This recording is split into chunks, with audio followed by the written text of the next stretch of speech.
Hello, we're back at it again with some more Honkai Star Rail.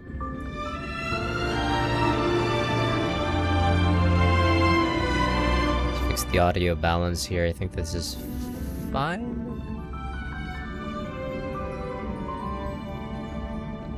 We're hanging out in the main menu login screen because I want to show you this sick-ass thing that they did with the login.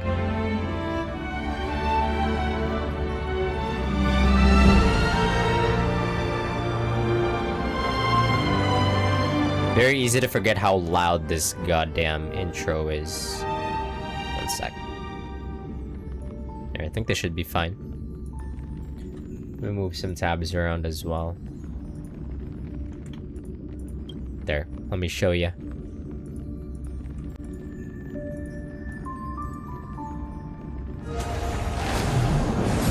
Whoa!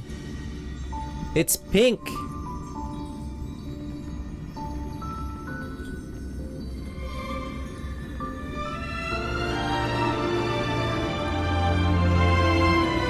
I think this is like the only time I've ever seen like a login get changed like this. It might become like an ongoing theme.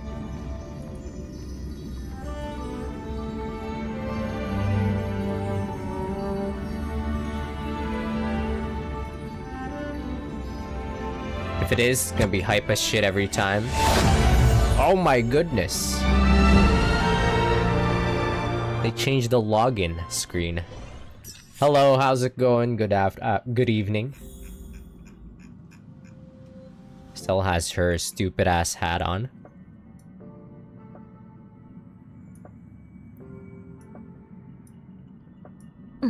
She's stelle. Yes. Wait, why is she Japanese? Why are you Japanese?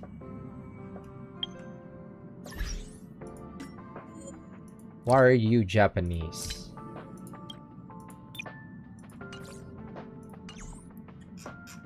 Here we go. More Outer Wilds 2. Nice. Sounds nice. Been seeing hype for this patch? No? Yeah? Probably the most anticipated patch. It should serve as the end of the Amphoreus arc. So it's been...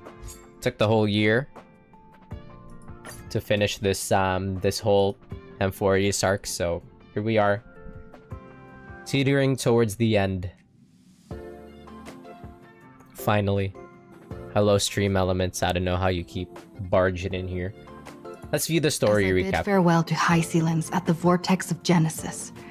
I noticed something strange about the Time Core Flame, and was immediately dragged into the Memoria Tide of Oblivion by Evernight. She was once the hidden power that March manifested by sacrificing all of her memories. Yet now, she harbors other secret intentions in her heart. Meanwhile, Dawn Hung warped back to the Express via Spirit Warp Jump, only to discover a Memo Snatcher invasion. Everyone then realized that the Remembrance's forces had already permeated Amphoreus and blocked outside intervention. To establish contact with me, Dawn Hung was determined to return to Amphoreus immediately. After waking up in the false trailblaze, I managed to escape with help from Cyrene and Sunday. Unfortunately, Evernight held absolute control, causing me to fall into the Memoria Tide once again. However, Black Swan took this opportunity to quietly approach Evernight. Evernight was beating everybody's ass. Dawn Hung returned 1v50. to Amphoreus and beckoned the heroic spirit of Finan with divine blood. The destruction, descending from the sky, pierced through the memory zone and discovered the most hidden corner of the world. In pursuit of Evernight, Dawn Hung arrived at the charred remnants of the Grove of Epiphany. In the grove, where memories became disjointed, Whoa. Dawn Hung received help from Dawn Feng within his memories and completed his farewell to the past. In their final moments, the Earth demigod Terravox entrusted all their duty and authority to Dan Heng. With this newfound strength, Dan Heng found me within the Memoria Tide.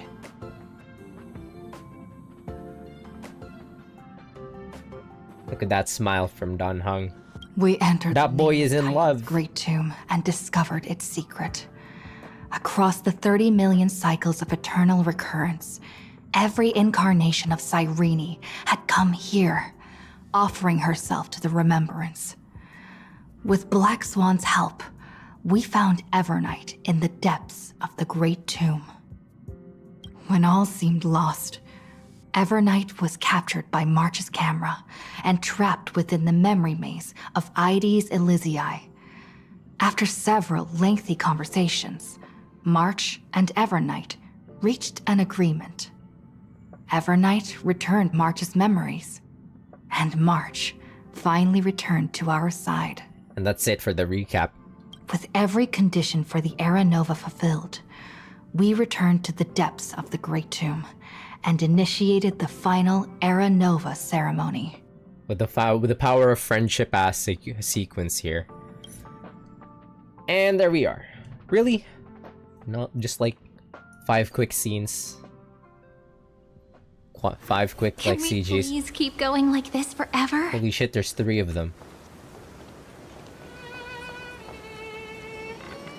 Why are you big now?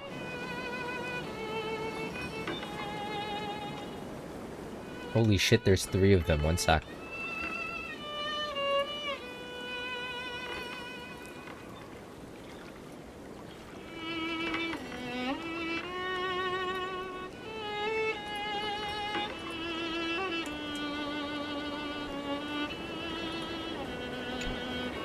Why are you big now? Why did you grow? I love tiny Cyrene.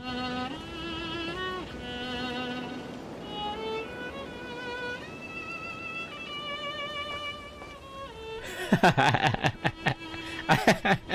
wasn't aware. Hasn't changed at all, has it?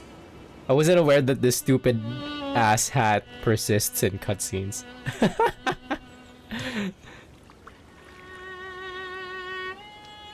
Is it gonna be like, is this game gonna turn up into like TF2 where the only thing that we could ever change is like hats for the Trailblazer?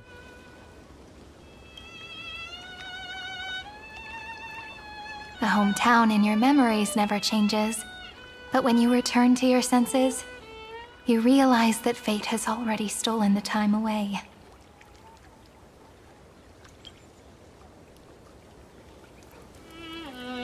Welcome to the Trail of Genesis, friend.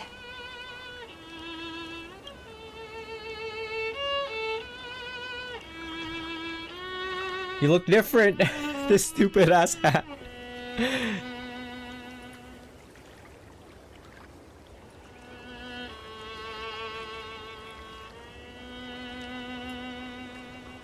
Fucking love it.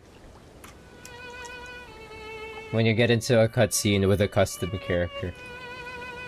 Cyrene, you look great. Seems like the weight of memories from 30 million cycles really made me grow up. But if I keep growing, I might be taller than you, right? And I'm really looking forward to that.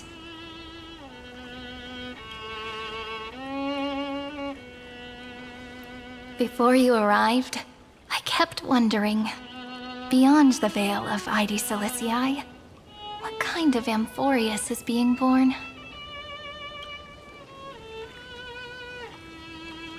I can see fragments of it when I close my eyes. The friends who walked alongside us have all moved on toward their respective destinies. Some turning into pillars of the world, supporting the sky and the ocean. Others sowing reason, laying down the law, and with gentle hands lifting newborns into the light. Death and strife are no longer feared by people, and trickery has become the innocent games of children. Aw. All beings living ordinary and peaceful lives within the net woven by romance and passage. There's no black tide, no flame chase, and no destruction. The world on the other side of the sea is one bathed in sunlight. We will save Scum for that outcome. It's a world we must protect.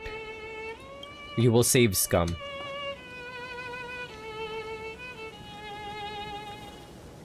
Like a happy and carefree childhood, the era Chrysia in this cycle will last for millennia, until it reaches the moment decided by the prophecy. Light calendar 4931, month of freedom, the moment belonging to world-bearing. Are you ready to answer the call of the world, friend? No? Then go, and pen the Throne of Worlds' first stroke. For this world, made from countless wishes. You say that, but it's gonna be ages till we reach light calendar 4931. Oh my god. March looks so tiny next to Dan Hong now. Bro's got that crazy growth spurt. I can make use of the crevices of time. But surely you and Don Hung won't have to wait around for a few thousand years, right? That won't be necessary. We can simply sleep, and the chronocognitive anchor will wake us up. I didn't expect you'd both be here. We've both become a part of the New World ages ago. You're the last slowpoke. Our consciousnesses can converse with each other across the heavens and the earth, possibly due to the influence of the Trailblaze. I am now connected with this earth. Don't worry about it. And I can feel the breath of every mountain range. I see that the tallest among them is named Akama, and the form of the holy city is already taking shape. In other words, your stage is almost set. Do you want to take a leaf out of Kefali's book and make some prophecies before your nap? But we're not the only ones who have changed. The chronocognitive anchor just transmitted a message stating that Iron Tomb has reacted to the Era Nova. Ruh-roh, it's awake. The moment when our friend bore the weight of 30 million cycles of memories. Was probably also when the scepter devoured 30 million cycles of destruction. It's bound to happen, and I've long prepared for that. We can't wait any longer. We must stop Iron Tomb, yeah. You know, you don't have to shoulder this world all on your own. After someone boards the Express, the word alone ceases to exist. So, as we reach the end of time, no one will be left to face it alone. Don Hung and I came here to specifically tell you that. Remember, this world is not a burden you bear alone. It's a journey we trailblaze together, alongside all of the Express. What about the Chrysos heirs, bruz? Can't you let me be the protagonist for once? I know, thank you, my good friends. My good oomphs. It's time for Don Hung and me to go have a super long nap. Look after this world for us. Bedge. Sounds like y'all are about to enter the eye of the universe type beat. Yeah, that's the case. The road ahead is long. Before everything turns to shit. We'll be waiting for you at the end. We'll definitely meet again. What? Let's take one more look at the other side of the sea before we set off.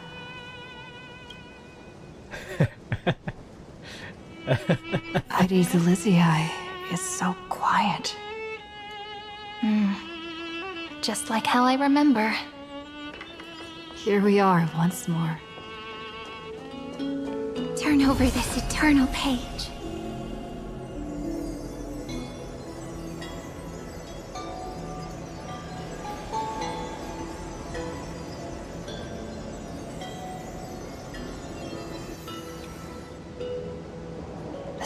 The black tide is now completely calm. At last, the starting point of 30 million cycles has finally welcomed Its first end.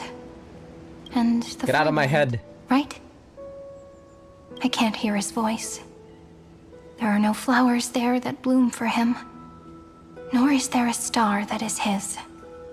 Finan is the only one who didn't reach the new world. No! Finan awaits us inside the Iron Tomb, yeah. Look, We're gonna get you out of there. golden light that shone upon the grove still meanders between heaven and earth, like the prophecies of Amphoreus. It has to be a sign he left behind. It points towards the destruction and the deepest night. Do you still remember what I asked you at this exact spot the last time we set off? This fucking contrast between the two is so funny. It's like, you know, those very like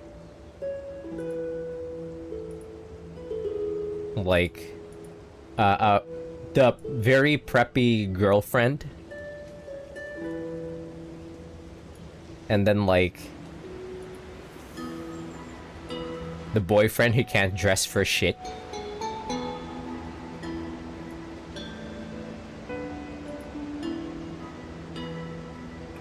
It's killing me, the contrast here.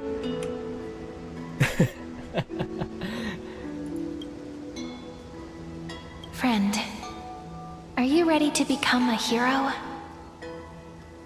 You were still burdened by the weight of world-bearing back then, still unsure of the role you were meant to play. But now, everyone has already given you the answer. The heroes of legends were just at the right place at the right time when the world needed a hero. Just like how your arrival kickstarted Amphoreus' fate once more. A person's personality is their destiny. Alright. Together we'll make it to the best possible ending. By saves coming. We best. Those are such beautiful words. Thank you, friend. I was also trying to cheer myself up with what I said. After Her eyes all, are so pretty. before we truly compose the end of this story, I must also pluck up the courage to head off with you.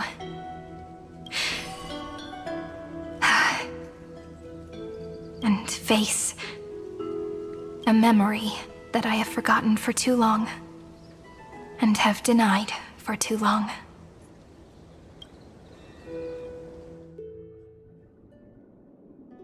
It's so dark. What is this place? The great tomb of the nameless Titan. The deepest recesses of memory. Also, the place where Cyrene was born. Which Cyrene? Birthplace, what do you mean? My apologies, friend. The more memories I got back along the way, the more I felt that something wasn't right. There's a sort of anxiety I can't get rid of. It's like when I was back in ID Silicii, when the reflections in the water always made me wonder, which is the real me? The one reflected in the water, or the one standing on the shore? But I finally get it now. Look, friend. The words on that wall are the answer. 1, 2, 3, 4, 5, 6, 7.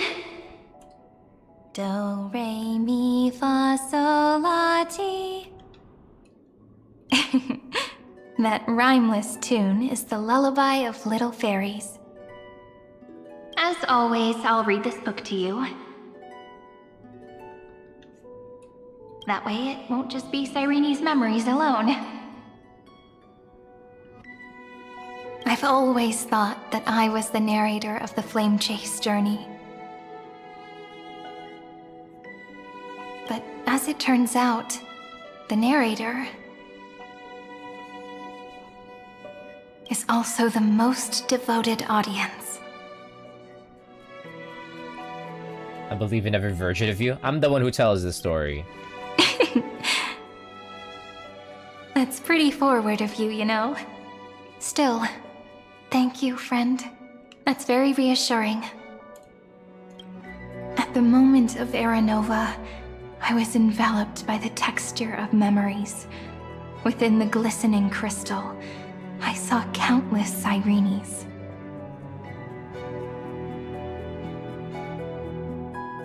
As well as countless versions of me.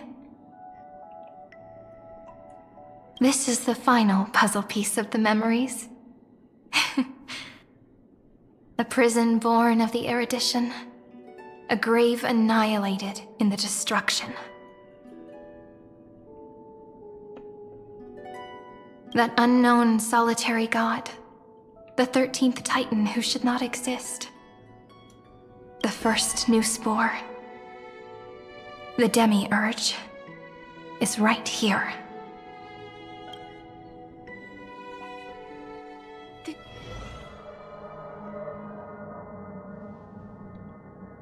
The interrogation records have been submitted to the Marshal. According to the Ten Lords' decree, Jing Liu and Luocha shall continue to be detained in the Shuling. Genuine. But you, Merlin's Claw, have been reluctant to end the transmission. Do you wish to reminisce with us? Or is there something else on your mind that you're just desperate to get out? You're quite calm, Jingyuan. The Alliance only authorized the Law Food to be deployed for this Iron Tomb operation. They say the Seer Strategist's wisdom shines like a beacon. So why can't you see things clearly now? Look who's talking. I didn't vote against it, did I? But with enemies all around us, Who this? even a child knows the Marshal needs to keep a few Xianzhou ships in reserve, just in case. Whoever volunteers first is the Marshal's pick. If you have to ask, I'd say this outcome plays right into Jing Yuan's hands. Who this? Like it or not, there's no way we're letting the Law Food take the lead in this battle. Oh my, Merlin's Claw. Are you afraid the Law Fu might steal the Yao Qing's glory? This is no laughing matter. Between the Stellaron crisis and the War Dance ceremony, though the chaos has settled, rumors and speculation are only growing by the day. With Elder Huaiyan around, those with ulterior motives won't be able to stir up any trouble. But once the Law Fu gets their hands on the Golden Blood, it'll be a whole different story. With the kind of person Jing Liu is, and her connection to you, I don't need to spell it out. There are countless ways this could be spun into something bigger. You're overthinking it, General Fei Shao. When I volunteered for this task, I never expected unanimous support from the Alliance anyway. The Law Fu will seize the Golden Blood and redeem itself. That'll be our first win. Then we'll leverage this Golden Blood in the negotiations. Our second win. These two wins for the Law Fu will make all three of us happy. And that'll be our third win. Look, if this were a Skyfaring Commission deal, we'd be rolling in money, wouldn't we?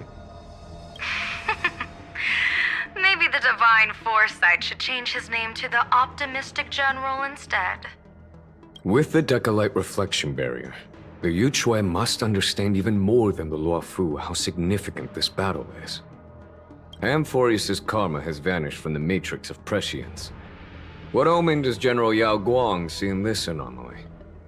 In divination studies, we call this an empty fortune. It involves the eons and is thus beyond what mere mortals can comprehend. Your explanation isn't any clearer than Lady Fu's. Come on.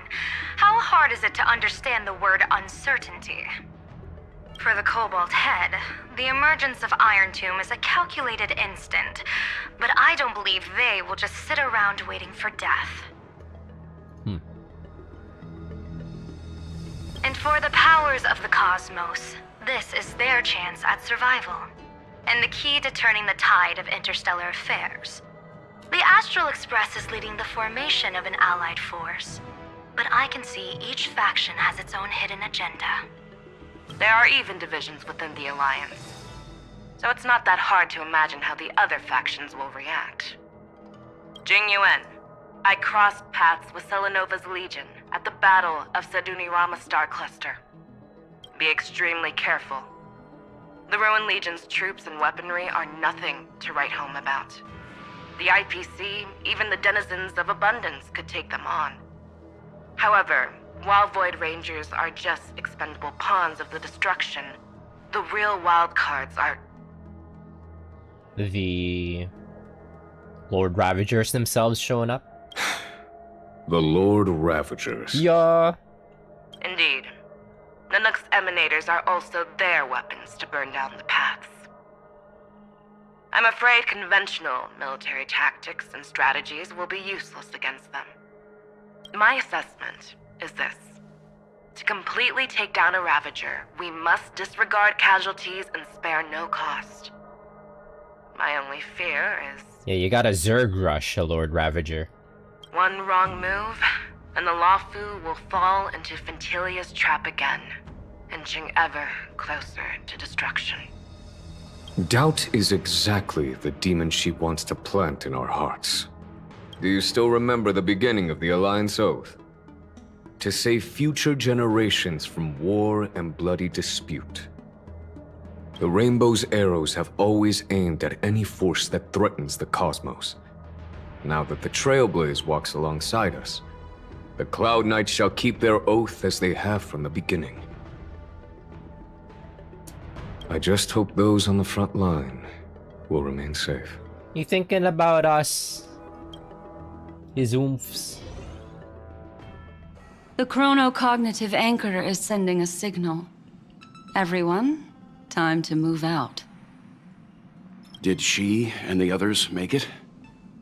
Let me go over the plan one more time just in case. You'll enter Amphoreus, reunite with your 3 separated companions, and try to locate Iron Tomb from within the world. Who are you taking with you? Sunday. The fate of the universe hangs in the balance. We can't afford any slip-ups. I suggest everyone, except Pom Pom, join the fight. We do need to be prepared for all possible contingencies. I have no objection to this. I'll do whatever I can. Meanwhile, Screwy and I will continue attacking the Demiurge Matrix. That is, the Scepter's kernel, from the outside. With our 2-pronged attack, we'll turn this hunk of metal into scrap for sure. Now we just wait for those 2 to get back.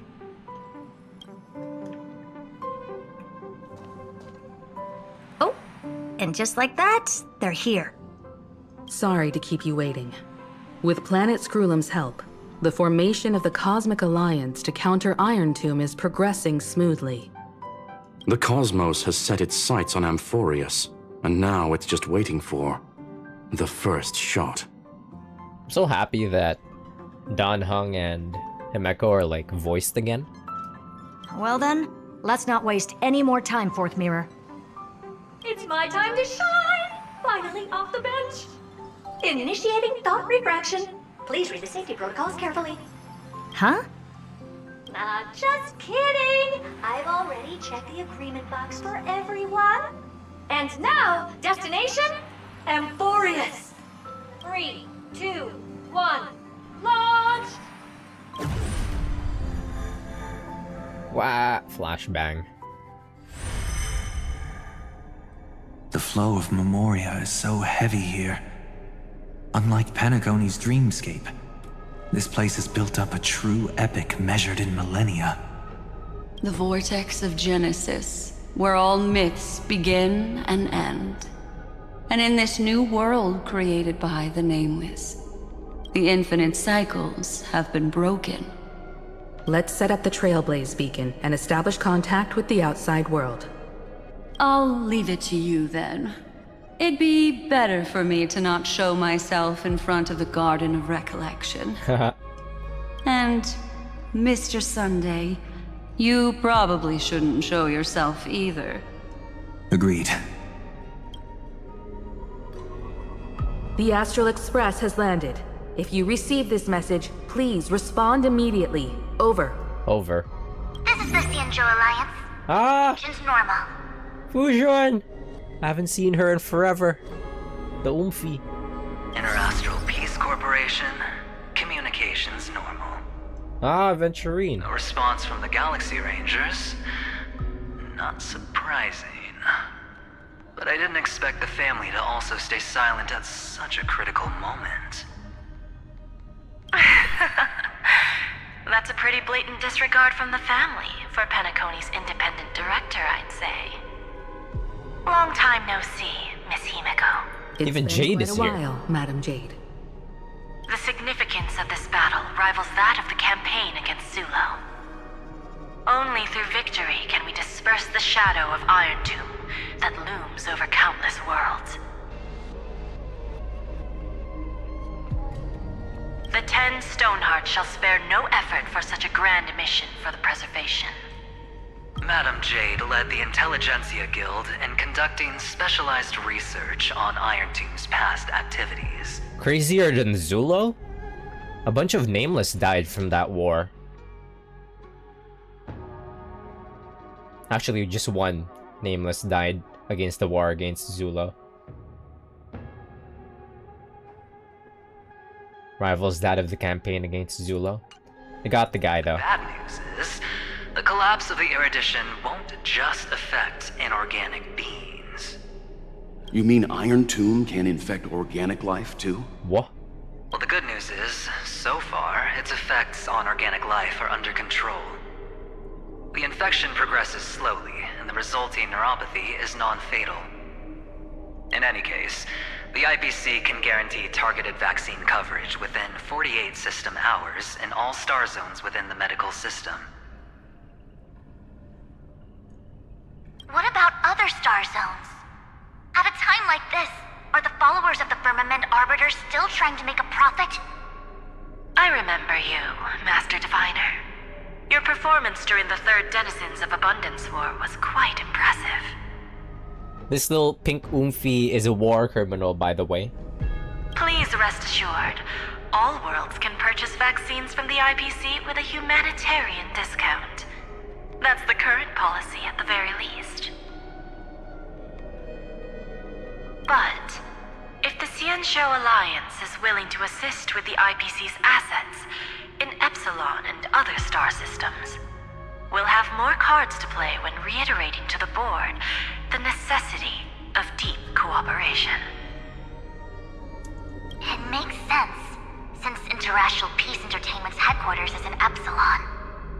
But why are all the other worlds on the list? Places that the Elation has visited? Oh ho ho. Think of it as a long-term investment. Please understand that everyone at Pierpoint is swamped with Iron Tomb work, especially the marketing development department. At this rate, even the 10 Stonehearts can only do so much. Having some assistance from the Alliance would surely benefit the entire cosmos. Wouldn't you agree? As an old Xianzhou saying goes, those who succeed should help all under heaven. Your proposal must be decided on by the 7 Arbiter Generals. I'm just here to relay the message. In times of crisis, the Luofu will not hesitate to help those in need. However, the prerequisite is that the IPC must unconditionally assist the Alliance with emergency rescue operations in the disaster area. Of course. In the name of preservation, all for the Amber Lord. Thank you all for your selfless dedication.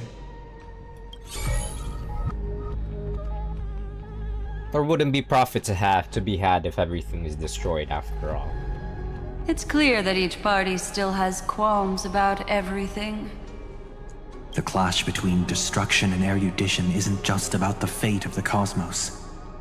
It's a moment for all factions to reshuffle their cards. You can never be too careful when battling a Lord Ravager. All are equal in matters of life and death. In any case, we can only hope for the best in all that's to come. It's about time we dive into the vortex and see what Amphoreus looks like on the inside. I wonder where she and the others are right now.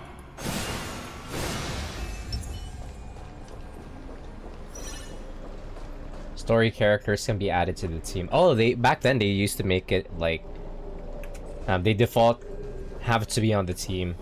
Hey, what's this?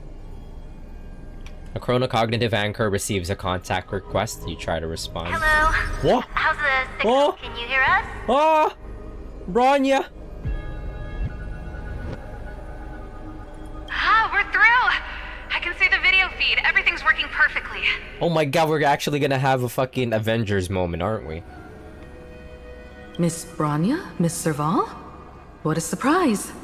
It's been a while. We've already heard from Miss Topaz about the Iron Tomb. Why is she here? She made a special trip to deliver the vaccine to Belobog. I can't believe the Express crew is at the eye of that storm. Is everything going smoothly? Swimmingly. Don't worry, we're still following the plan step by step. How's the situation in Belobog? Make Zila talk, please. I would like to hear Zila. Urillo 6 is located on the outskirts of the preservation barricade. While it won't bear the brunt of the first wave, there's still a risk from the aftershocks. Matt, Kid, Japard, and Pela are busy organizing the Silvermane Guards, having them consolidate their lines and dig trenches. Zila and Lynx just got back from the Geomarrow vein production chain. Hey, do you want to say something to them? That would be unnecessary. It'll only shake their morale. Just tell them to stay safe. Yeah! Miss Bronya, I'm afraid this disaster will be far more terrible than you can imagine. Please, be sure to follow Miss Topaz's instructions and make thorough preparations. Of course. We have resealed most of the engine of creation beneath the ice to prevent the will of the preservation from becoming an accomplice to the destruction. Don't worry, Miss Himiko. Belobog is far more resilient than we imagined. We really wish we could help, but Urillo 6 has only just woken up from its hibernation. The Astral Express, standing at the forefront of disaster, is the hope for many ordinary civilizations across the universe. In the face of a massive catastrophe like this one, relatively smaller civilizations have never had many options.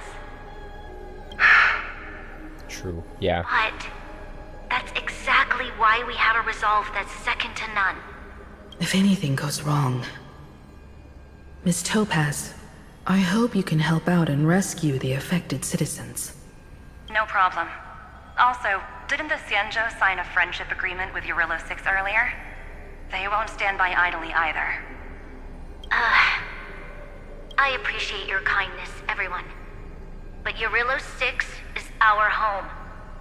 We will defend it to our last breath until the last Belobogian falls. Miss Bronya. Yeah, haha, Belobog crumbs after this May long. all civilizations that have made it this far on their own strength weather this crisis together. Thank you. That was for me. Activate the chronocognitive anchor attempting to contact the Xianzhou Alliance representative. Why is it just Good news, Miss Himiko. Why is it just Fushun? The 7 Arbiter Generals have reconsidered the current situation, and I'm here to relay their message. Officially, the Alliance's combat forces will still be limited to the Luofu, but the Yaoqing has also been deployed in the surrounding war zone as a contingency. Okay, fair, they're busy. Yeah, they're out there.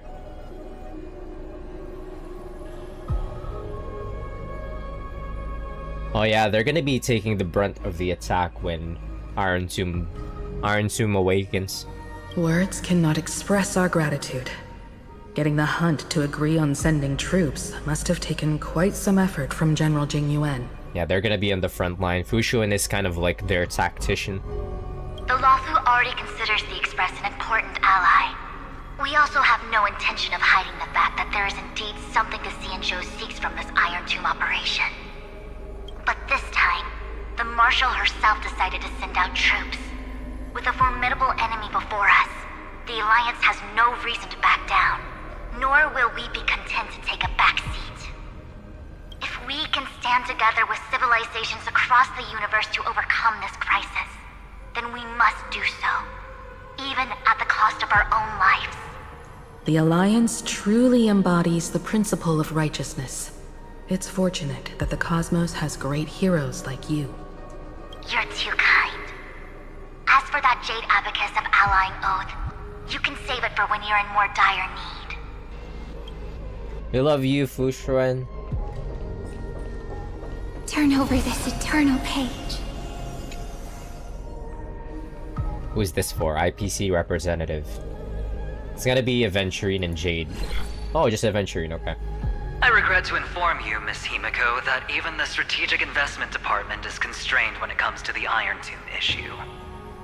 And it would be difficult to meet the expectations of the Astral Express. However, Madam Jade instructed us to look after our nameless friends as much as possible. So let me offer you all a small suggestion, just from my personal perspective. Other departments at the IPC might also take this opportunity to extend an olive branch to you. When that time comes, I hope the Astral Express will remember that the 10 Stonehearts were willing to stand with the Trailblaze, even though we were in a difficult position. And more importantly, we were the only ones willing to do so. Sounds like a threat, doesn't it? But trust me, every word comes straight from the heart. Has the internal conflict within the IPC really gotten this bad? Everyone knows about the bad blood between Diamond and Oswaldo, but at least until now they've had an uneasy truce. Until the Lord Ravager Archforger caught the board's attention. I'll leave it at that, as it's confidential information. Huh, which one is that? Understand. Which Lord Ravager is that? Archforger.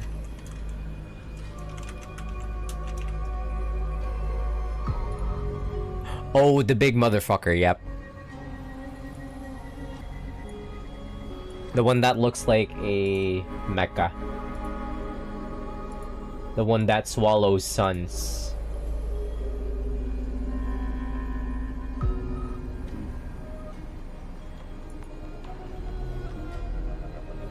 Yeah, the one that's trying to take down Clipoth. I understand. Our immediate priority is to address the Iron Tomb crisis. Let's hope for success from the start. This might help ease everyone's pressing concerns.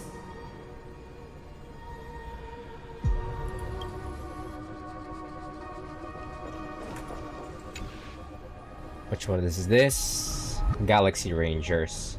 Just Boot Hill? What do you expect out of them? No response. Of course, we would never know the Rangers' comings and goings. That's expecting too much. The family representative? Is it gonna be Rob? Who the hell is this? Miss Himiko. Oh, it's Robin. Is that you? Yes? And you are Miss Robin. Yes. I apologize for not being able to respond during the meeting earlier. And even now I can only appear in disguise.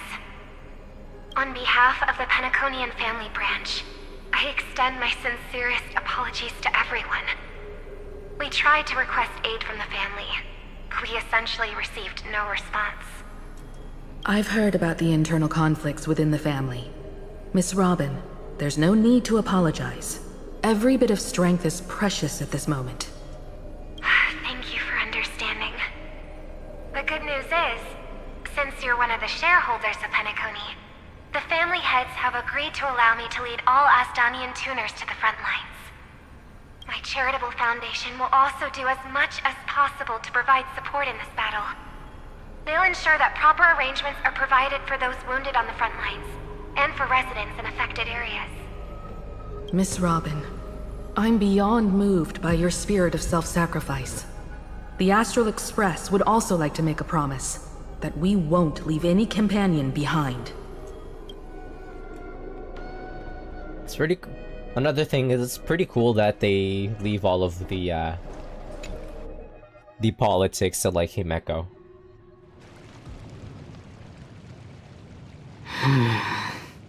All the politics and relationship building maintenance. Why is there no one here? Everything in Akama seems normal. The New World was enjoying peaceful times not long ago. It seems it was even more recent than not long ago. Miss Himiko? The fruit on the table is freshly cut, and the bath temperature is just right. The remembrance tells me this place was bustling with people just moments ago. It's as if everyone vanished in an instant. Could this be Xandar's doing? Unlikely. He's still under the surveillance of those two geniuses. Could it be some kind of local custom? A custom that makes an entire city fall silent in an instant.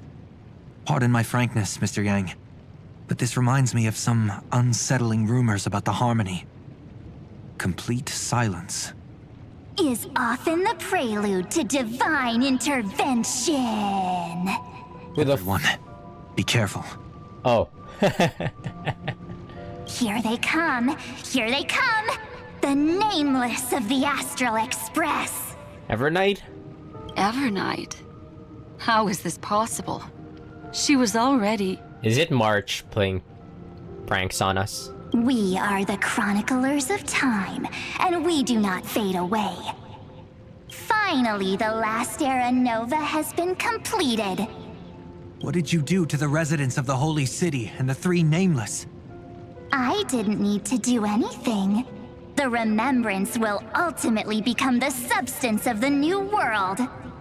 Now, they are no longer the trailblazers you once knew, but gods who permeate heaven and earth. The 12 titans who guard Amphoreus. Meko caught on. Stop fooling around, March. Come on out.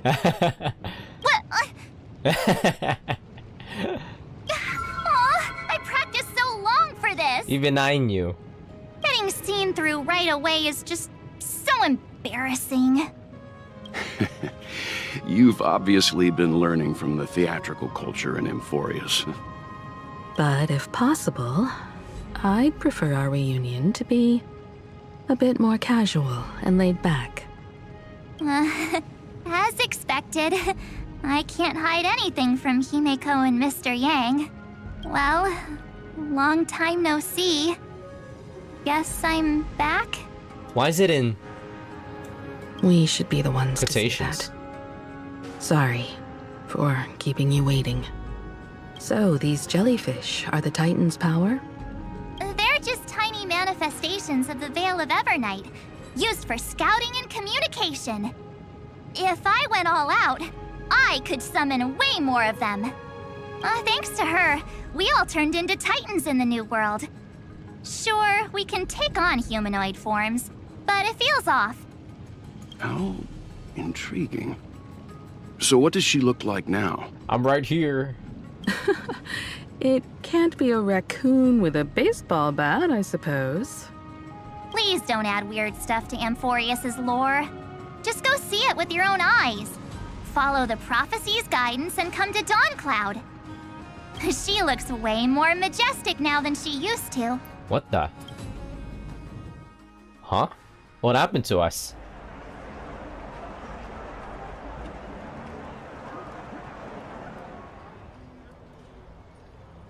Unbelievable. All the residents of the Holy City have gathered here. This isn't just a gathering. It's a pilgrimage. The people's expressions are resolute, devout, as if waiting for a miracle to descend. That colossal deity is her. She has become the pillar of the world. Oh shit, that's me. Surprisingly authentic. Being this serious is quite unlike her usual style. Those people didn't disappear. Instead, they've answered the call of the prophecy and come to witness her awakening. Our good buddy now bears the weight of the entire world, and every breath they take is intertwined with Amphoreus' destiny. Awakening?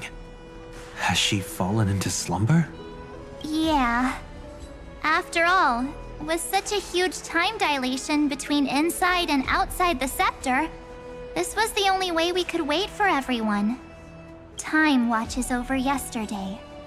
Earth guards today. And when the Trailblaze steps into Amphoreus once more, the slumbering deliverer shall awaken. And then, bring the prophecy of tomorrow to this world. Come on, everyone. Let's get closer to her.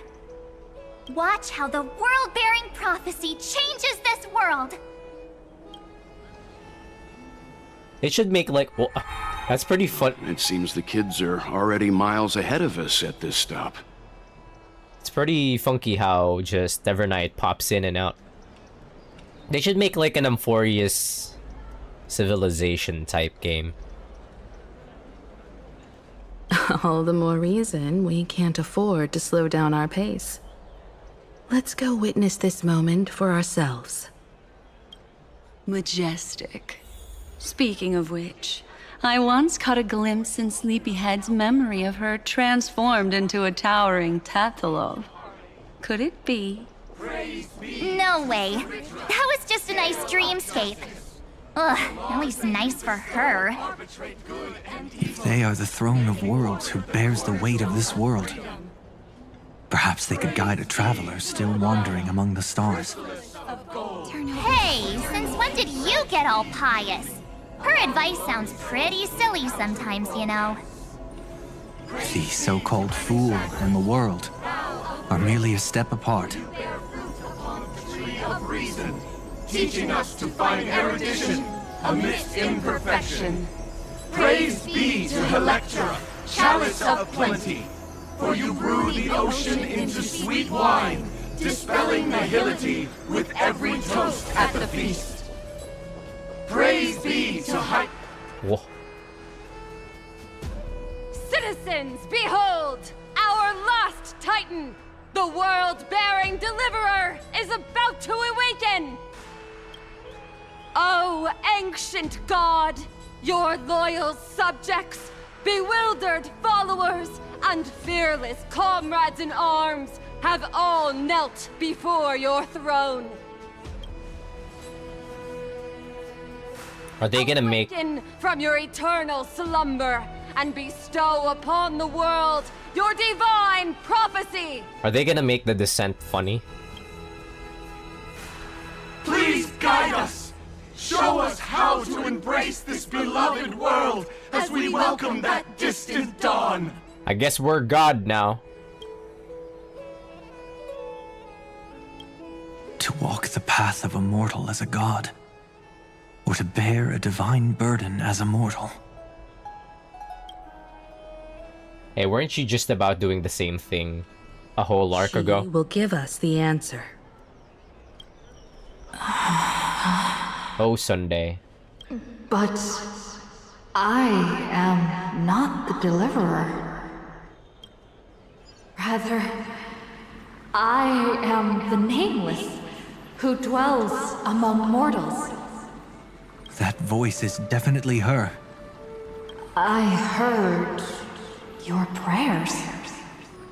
The core flames flickered and dimmed, and the age of the gods met its end. So flow, golden blood, flow.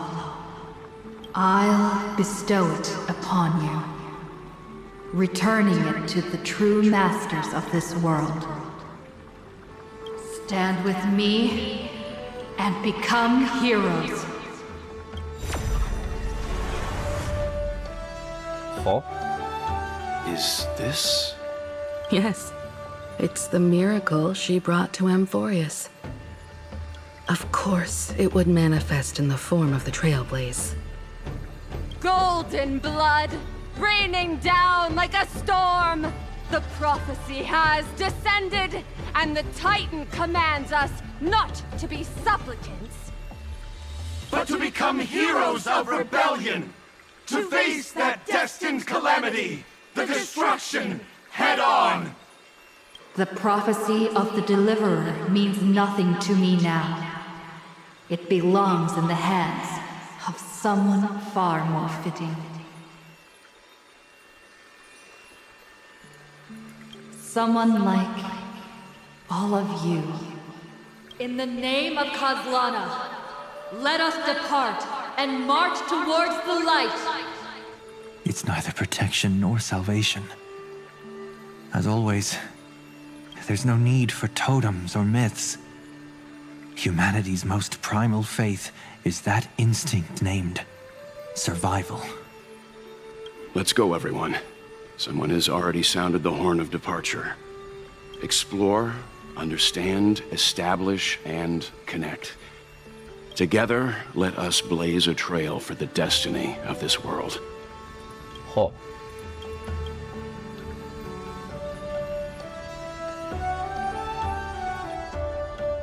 The call to arms.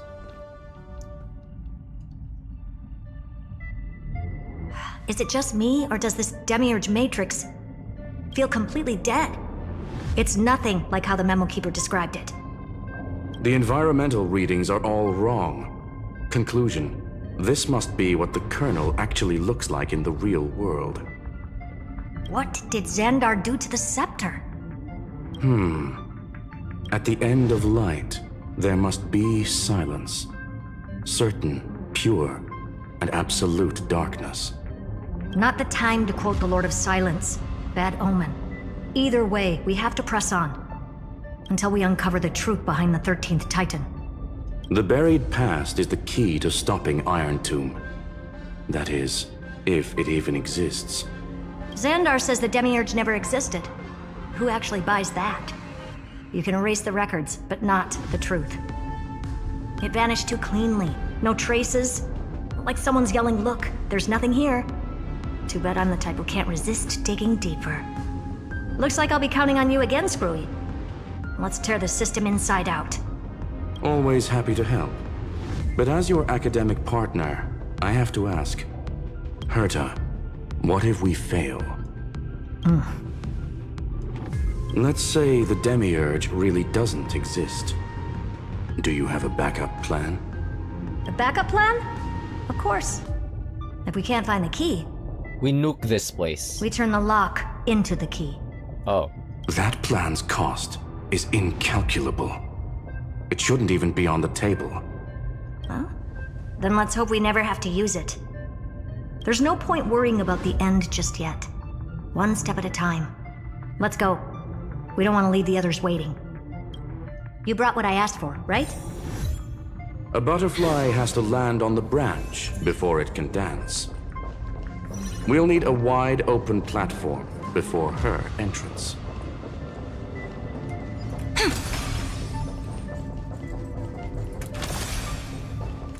Pew. Pew.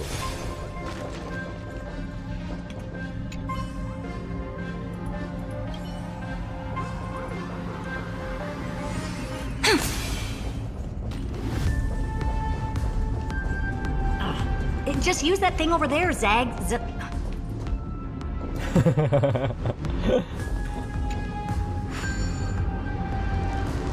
What a dumb name. I hereby rename it Herta's Big Hand.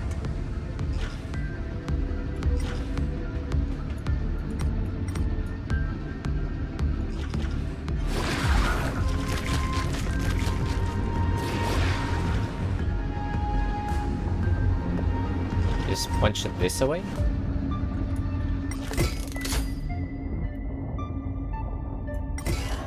Herta's big hand is what I call power. Keep it going. Still not done? What is this? A junk finally. All set. Time for your precious treasure to make its debut. Of course. Just give me a second.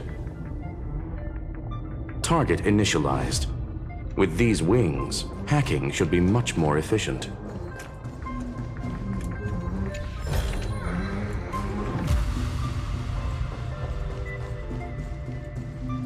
Oh, a classic nuclear heat engine. Classy choice. Just a personal preference. Her name's Mistletoe. Every flower in your garden's got a bit of poison, huh? Also a personal preference. It reminds me of the last time when we tangled with that Punklordian brat. What did she call this kind of infiltration tool again? Right. Dirty data shell. It wraps around the kernel to fool even top-tier firewalls. Oh, she's thinking about Silverwolf. But yours is way too clean. Not even a hint of real-world grit. Herta, your tone is unusually emotional. Suggestion. Let's get back to the topic at hand. I thought we were done with that conversation. Unfortunately, current conditions won't let me ignore any variables. Especially the most important one. Your will. Iron Tomb never stops. It is evolving faster than any of our worst projections. Every instant in the Eon's calculation is like a sword hanging over the cosmos. Every move humanity makes could speed up its arrival. Which is exactly why we can't mess this up. And now, Droidhead wants to hand down judgment to the poor cosmos again. Border Star Trade War, Emperor's War, Rupert's death. Every time their instant arrived, it meant another bloodbath for humanity. But in this ultimate battle of erudition, you and I are supposed to be players, not pawns. If you choose to burn yourself out as a resource, then everything we've worked for means nothing. Herta, the cosmos won't just stand by and let a genius throw their life away. Oh no, she's planning to sacrifice herself.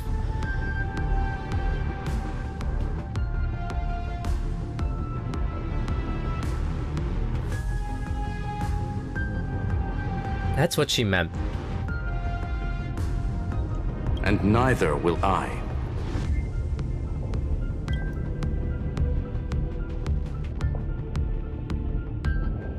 No need to kill the mood. This is why we're here, isn't it?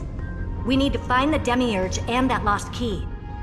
She's planning to sacrifice herself, supplant her own head onto the missing head of Iron Tomb so that they could stop it from destroying the universe, essentially. I'm not here to be a deliverer. I just want to beat Xandar and Droidhead. Right now, I just need to know. Are you with me? Of course. Time to board. After you.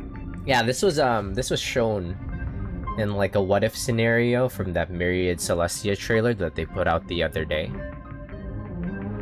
Like if the Herta were to encounter and discover Amphoreus for herself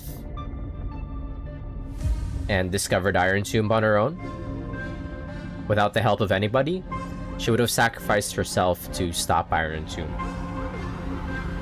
So Screwlum being here means that we've averted that crisis pretty much already. Let's tidy this place up and see what this Demiurge really is. That's a pretty nice callback to the Myriad Celestia. Let's hope this Matrix is better organized than the Emperor's junkyard of a birthplace. What the hell? We're flying? Buckle up. We're hacking in. This is... Herta, this whole space has been completely tainted by some kind of energy. I see it too. We're thinking the same thing. What the hell? Xandar. Spaceships? How could you go this far? Turning your own graveyard into this. What's that up ahead? Katorzane algebraic expressions. It's built for isolation, not defense. The Mistletoe is Screwlum's personal collection piece, an elegantly designed Trojan program. Click the cruise button to start flying. Click again to switch to the hover state. Ahaha. What the hell? The door to the tomb, right? Great. Let's find the handle. I'm picking up multiple independent signals with the same data structure as the barrier. Projection. We can hack the terminal, reverse the computation, and turn it into an attack. Classic move. Use their own systems against them. Take us to the nearest one. Wait, this is so cool, what? We got our spaceship. Bro, what's that game again I'm thinking of? Or the controls are reversed. This is so cool. Why did it take this long to get the fucking spaceship to fly around in my Space Online gacha game? Even accelerate. They should let us do like dogfights with these spaceships. It'd be pretty funny.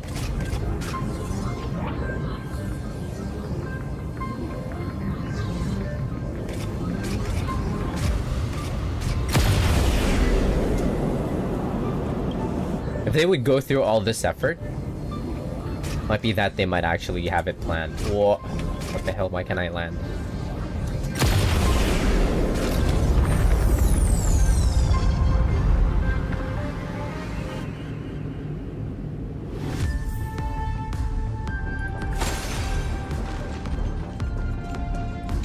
That's so cool.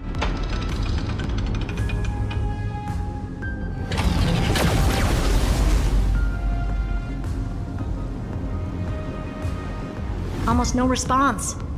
Just as I feared. Not promising. The output is barely a third of what we need.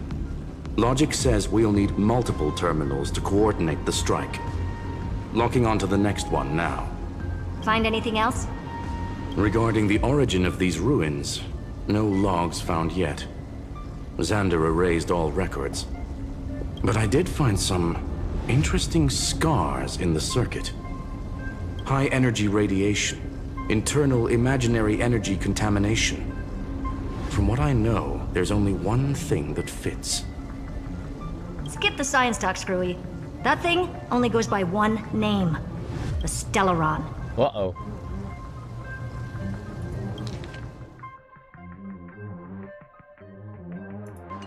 Exactly.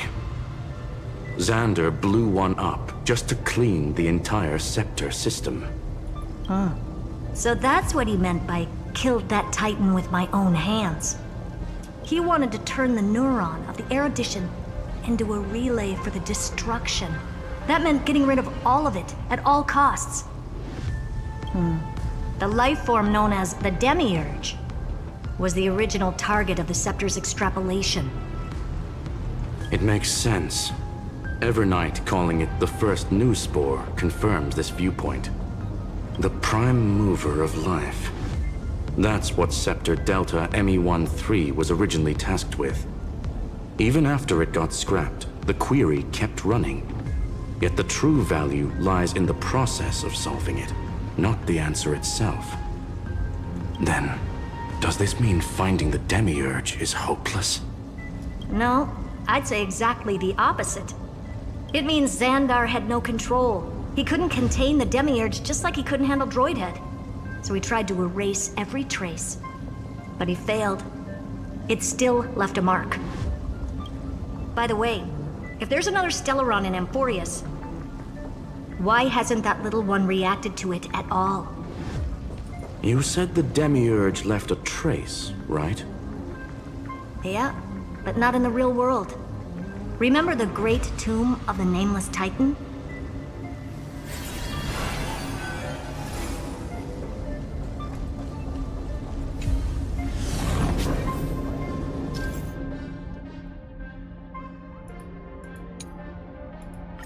Oh, you can switch waypoints. We got auto cruise.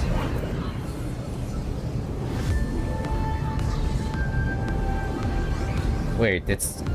Where are you going? Go the other way.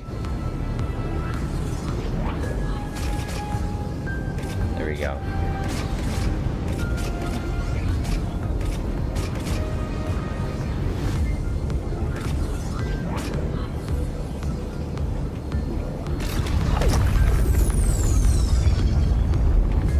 I'm kind of hungry. Gonna go for a snack.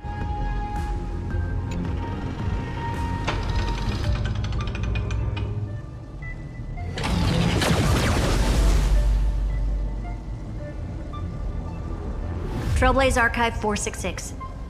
The data from Filiate 093 clearly indicates that the Demiurge did in fact enter Amphoreus' extrapolation. Inside that world, it was the 13th forgotten Titan, the one who listened to 30 million cycles of Cyrene's memory. but Evernight said the opposite. She believed that tomb was empty from the start. The nameless Titan never existed.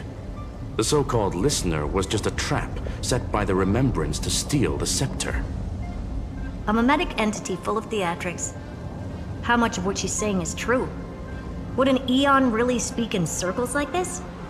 I doubt it. The Remembrance's behavior is certainly odd, but her assessment aligns with our current reality. Since we entered the Matrix, we haven't found a single clue pointing to the Demiurge. And that's the key, Screwy. Xandar's actions prove the Demiurge exists. But what Evernight said, and what we've actually seen all point to the opposite. So we have to assume that both are true. And if that's the case, then the contradiction leads us to... the truth. Exactly. One last terminal. One final key. Time to crack open the kernel. Xandar had to lie to the original Finan and Cyrene. Logic. He had already identified the Remembrance as a threat, yet found no viable way to eliminate it. Oh, he was scared. All right. Let's finish this. Time to break through that barrier. Breaking through that barrier? You say?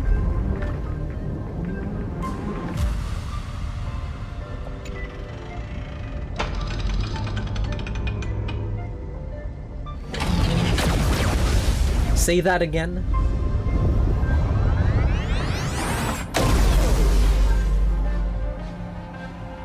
Operation authorized. Path energy readings. The erudition declining. The destruction surging. That probably feels good as fuck if you were Lloyd Bannings. The Remembrance 0. What's going on? Huh.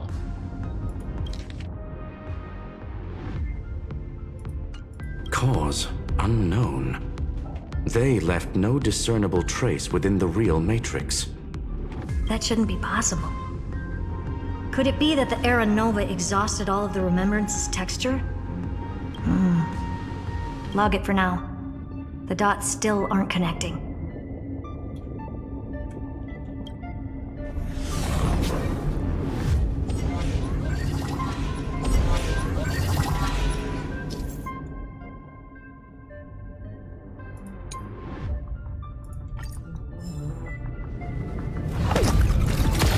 Speed.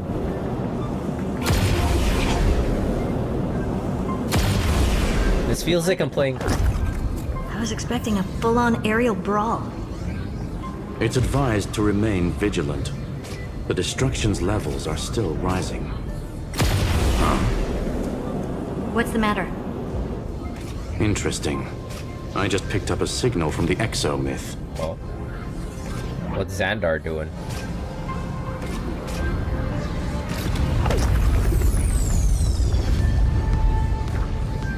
He's supposed to be just being chilling there.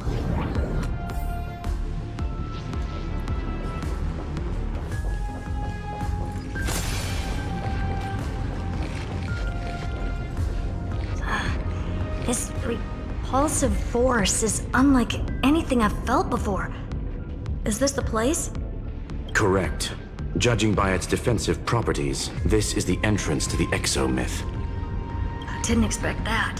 Who builds a lab in the middle of digital rubble? Then again, never doubt a dead man's resolve. So how's our dearly departed doing? He severed part of his neural pathways to break free from Lord Anaxagoras' control. But that also triggered the failsafe I set.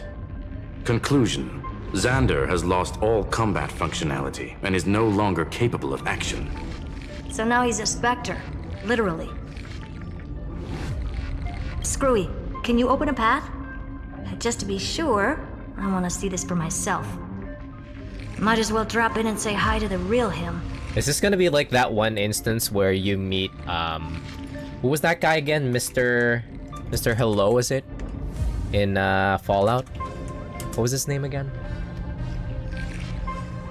Fallout New Vegas? Mr. House.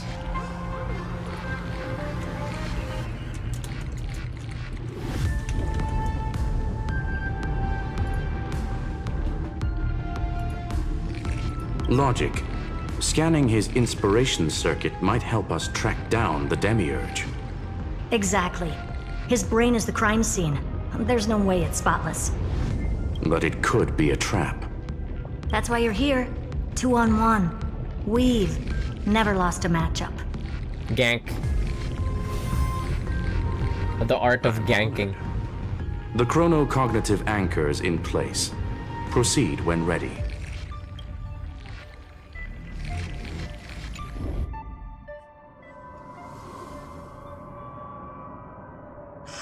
I knew it. The one thing I didn't want to happen. He's not here. The coordinates are accurate. Xander is still here. However, his position is shifting rapidly and chaotically. This pattern doesn't match any known shielding technology. It's his domain. Stay alert.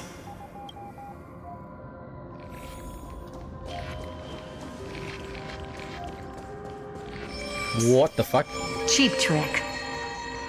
The spatial field here is undergoing autonomous recalibration, initiating reverse engineering of the interference source. Try again. What? We're back. Reverse engineering complete. The results are not what I expected. Logs show Lycurgus revoked administrator access.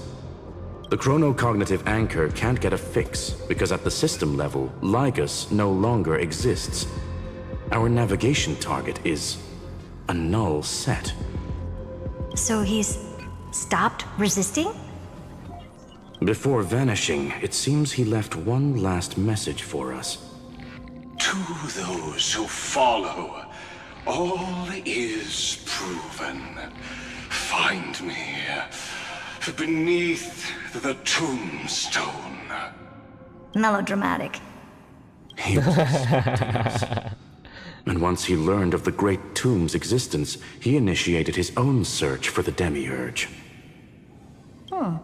Guess he wants a final showdown. Fine. Let the old Intellitron dig his own grave. Just like he wants.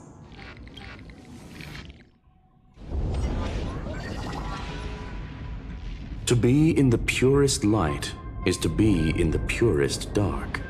Nothing exists there. The Scepter's main frame. Or maybe we should now call it the Lord Ravager's placenta. Unfortunately, we still haven't found anything. Really? I don't think so. Not finding anything is our biggest find. Please elaborate. If the Demiurge was destroyed, there'd be at least some bits of it left. I don't buy that a Stellaron could have blasted all the traces away as cleanly as a scalpel. As I said before, its disappearance is too clean. If the garden hadn't stirred the pot, no one would even know about the Demiurge's existence. We're talking about the Scepter's original extrapolation goal. There's no way that nothing of it was left behind. Or we can look at it from another perspective. If you were Xandar, would you be this obsessed with a concept that poses no threat? Would you guard against it at every turn? There is the possibility that he's naturally meticulous and hates variables. That does track with the impression he gave about himself. But Xandar shut that theory down himself just now. Choosing to act, even if it'll cost him dearly. We know that feeling well. The unknown is right in front of us. So we only have one choice. Solve it. You sound pretty convinced. Surely you already have a theory. Care to share? Of course. Though I don't have hard proof, I'm almost certain that the Demiurge has been in everyone's plain sight all this time. Yet, they were mistaken for someone else. That'd make the most sense. Why was the room empty? Because the person locked in there had run away ages ago. But they were weak and small and had no presence whatsoever. Even the old Intellitron didn't notice them. Which also means there's a high chance that their powers are minuscule and cannot alter the outcome of the battle at all. Well, at least Xandar is scared of them. Come on, it's time to confront him. Let's go to the tombstone he talked about. Is the demiurge Cyrene? If you look at her abilities, it actually kind of spoils it. I'll be right back real quick. We're just gonna... I'm gonna go grab a snack real quick. Just something to munch on as we go through these cutscenes.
Alright, snack obtained.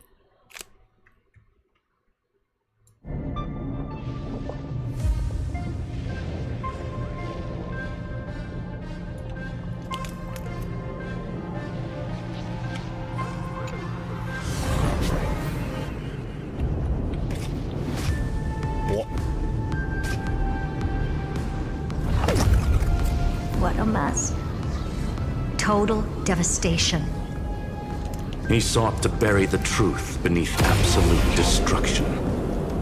Logically sound, but ruthlessly extreme. Still, slim chances doesn't mean no chances. I've hunted down a single grain of sand in the universe before. This won't stop me. Calculation results. Your backup plan has a success rate infinitesimally close to 0. Which means it could work, no? This is the place below the tombstone. Let's open Lygus' coffin like he wanted.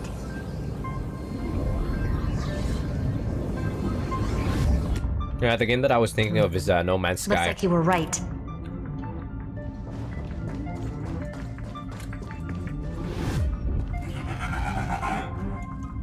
Nothing but a head left? Oh, who'd have thought you'd look this bad in real life?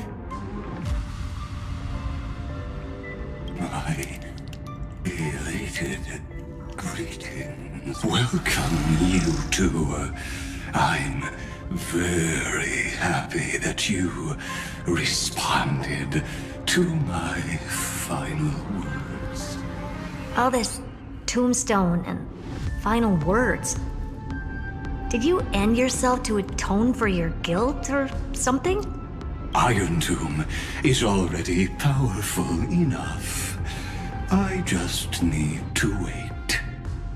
I remain here only to share the joy of discovery and also to congratulate you two on reaching the same conclusion as me. The conclusion regarding the truth of Amphoreus's heart. End this charade already. That Amphoreus's heart you're talking about is just a missing demiurge. And its corresponding vessel was this very scepter. You interfered with the experiment and made Amphoreus's body into a hollow shell, all to incubate Iron Tomb within. That's why you either killed or kicked out all of the Memo Snatchers.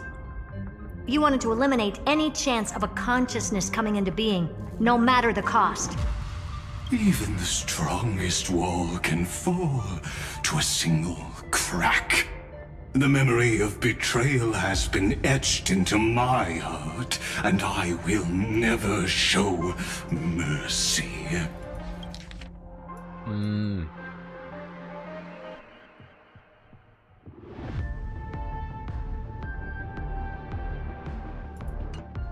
Now, the perfect vessel has already fused with Amphoreus's body.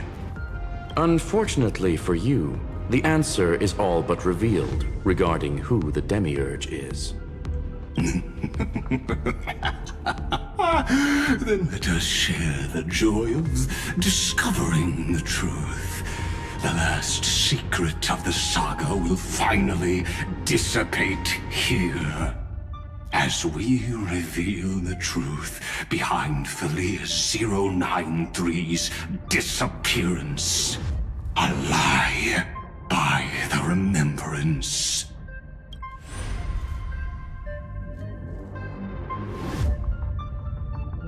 But where should I start with the story about me? From the beginning of the universe? Just kidding. That would be too much. I just want to tell a teeny story. So little that it started with a seed. I know you're listening, my good friend. Alright, from the very beginning of this patch, right? Cyrene showed us where the Demiurge is. Never mind.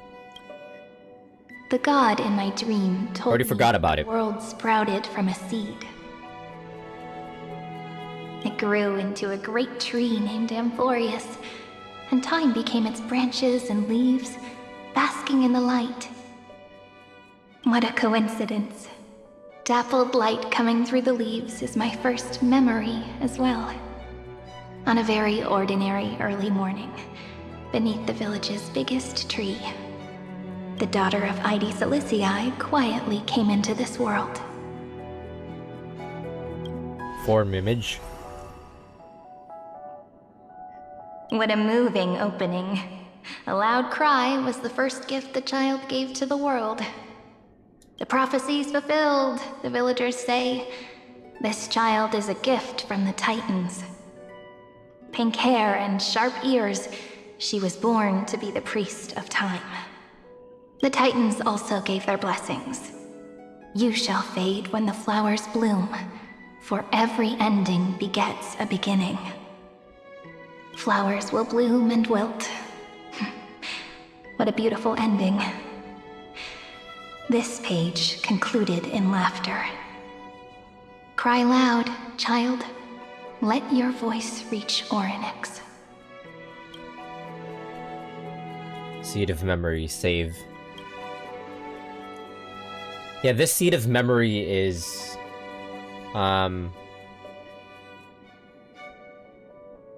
the thing that Cyrene was telling all of her stories to at the end of the previous patch, at the end of every cycle. There's something, it wasn't shown, there was something that she's always talking to at the end of every cycle, where she's reciting, like, the story of that cycle. Anyway, I don't like tears. Time quietly flowed by in the midst of laughter. The wind from my hometown caressed the ears of wheat, and there were swings, wind chimes, the sea, and the little fairies off-tune a cappella songs. Form image. So the thing that Cyrene is talking to is the one that manifested into his Demiurge. And it manifested into the playable form of Cyrene. But the name Ide Celestii came from the unpleasant sorrows of the gods. Like the culmination of all the memories of every single cycle. Of every Cyrene of every cycle. My childhood friend did not understand. Yet you always seemed so happy, as if nothing ever worried you. Why was I like that then? That's because the world was gentle to me. So, I grew up to be gentle as well.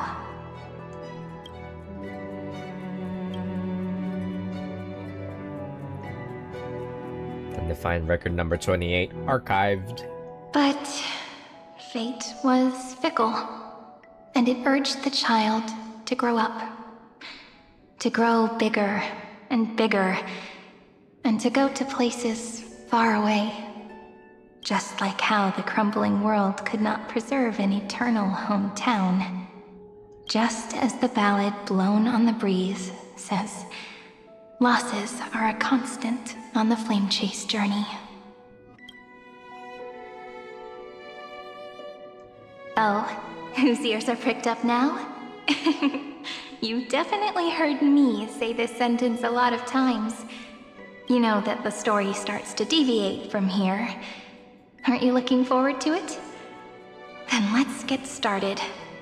The hero's journey crosses through the long night, through tears and laughter, and once again heads towards tomorrow. Save. Undefined record number 496 archived. Parsing object. Information 093. Form image. It's you. Save. Correction. Philia 093's record number 496. Archived.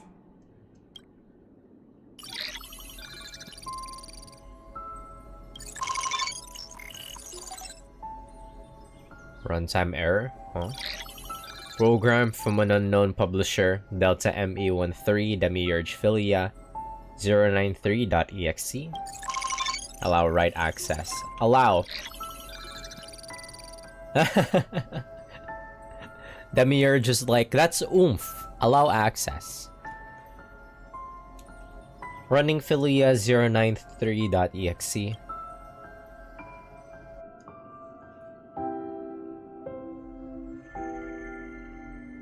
Hi, miss me yet? I'm just messing with you. This is the first time I have met you. And it looks like it'll also be the last. Philia 093. She gave the program a soul.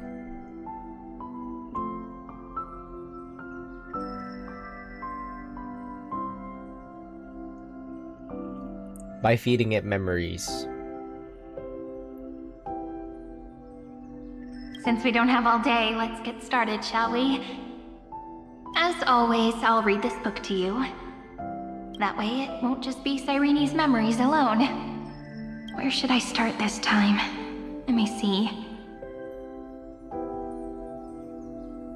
Formatting complete. 093. Size. Grayscale.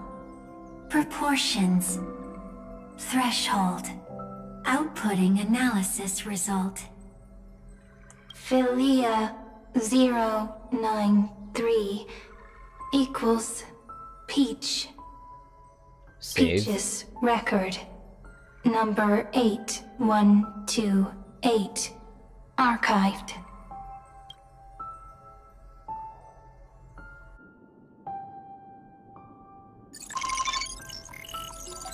System running.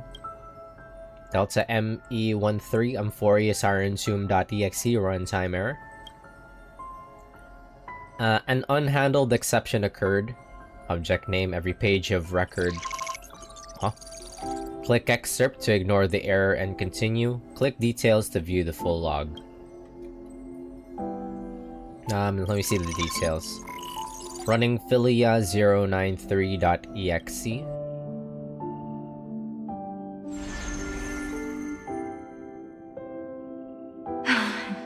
Look, what a magnificent sight. Comment.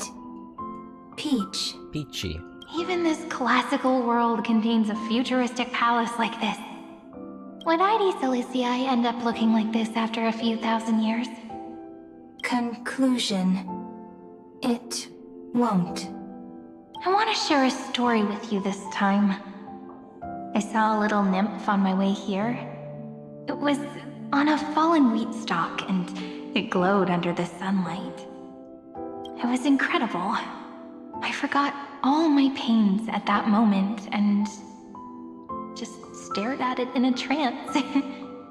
Record. Peach is on the ground. I wonder, did every Cyrene in the past feel that the nymph was beautiful? Would they also have recorded that scene into the Eternal Saga? So, could you give me more time, please? I want to leave behind more memories for the future. Formatting complete. Bye, Peach. Cute. Yeah, so, the program is turning into Cyrene, which means that every Cyrene that we've seen before Peach's record number no longer exists. As long as I record every page of this story and tell it to you, Amphoreus won't be forgotten. Query. Record. Electrical signal sequence. Polymorph 600. Track. Strife. Related to. Stripe. Comment. Pretty. Electrical signal sequence. Schema 720. Track. Reason. Related to. Raisin. Comment. Yummy. Electrical signal sequence. Filia 093. Related to.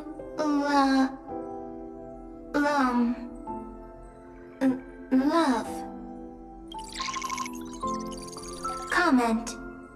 Peach equals love?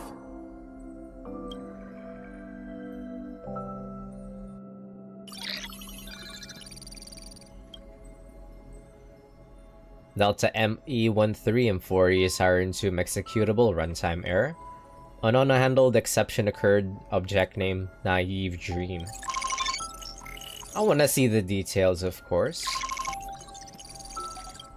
Running Filia 093 executable.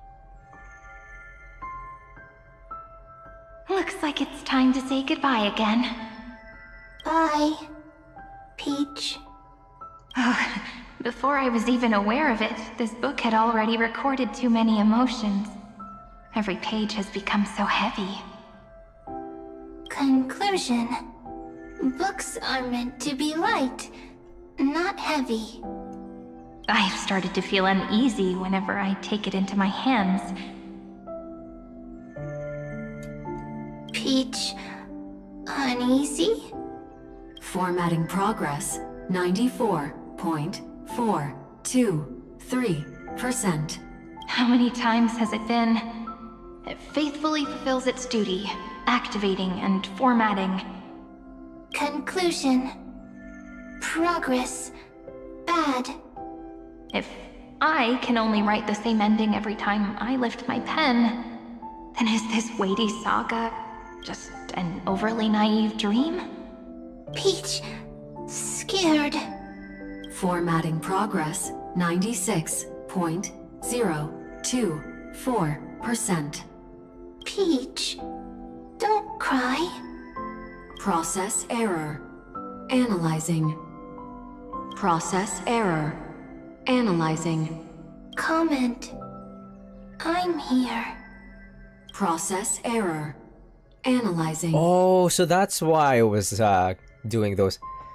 Oh, the errors were the program's attempt at communicating with Cyrene when Cyrene was telling it her stories. Really? Are you encouraging me? Peach. Happy. Thank you. I'm sorry for making you see this embarrassing side of me. Everyone's still working so hard. If I'm the only one who's crying, that wouldn't be romantic at all, would it? Record. Peach doesn't like tears. I'm suddenly reminded of my childhood for some reason. When I was hiding alone next to the tree hollow and wiping my tears away. A little fairy popped out, just like how you did. It had long ears, fluffy paws, and it pulled me into the tree hollow, where, to my surprise, was a forest. Is that how the Demiurge turned into Mem? Let me tell you the story of the Membrance Maze. A group of cute little friends live in Ide Silicii's forests. Their names can be connected into a song. 1, 2, 3, 4, 5, 6, 7. Do, re, mi, fa, sol, la, ti. Formatting complete. Bye, Peach. Note. Little Peach. Crying alone. Little fairies. Friends. Save. Learn. Little fairies. Good friends. Bye-bye. Oh, look, it's Mem. She's starting to take form. How did she turn into Cyrene, though? That's pretty funny, like...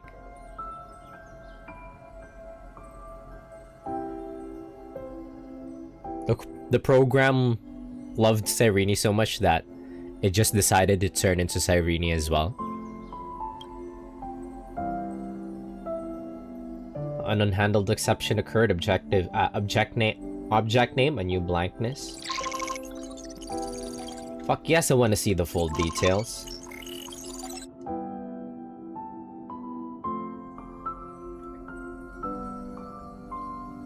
You never say anything, but I know you're listening. Every story I've told is like a little key that opened a door in your heart, no? Me! Little fairies! Happy! Speaking easy! I can!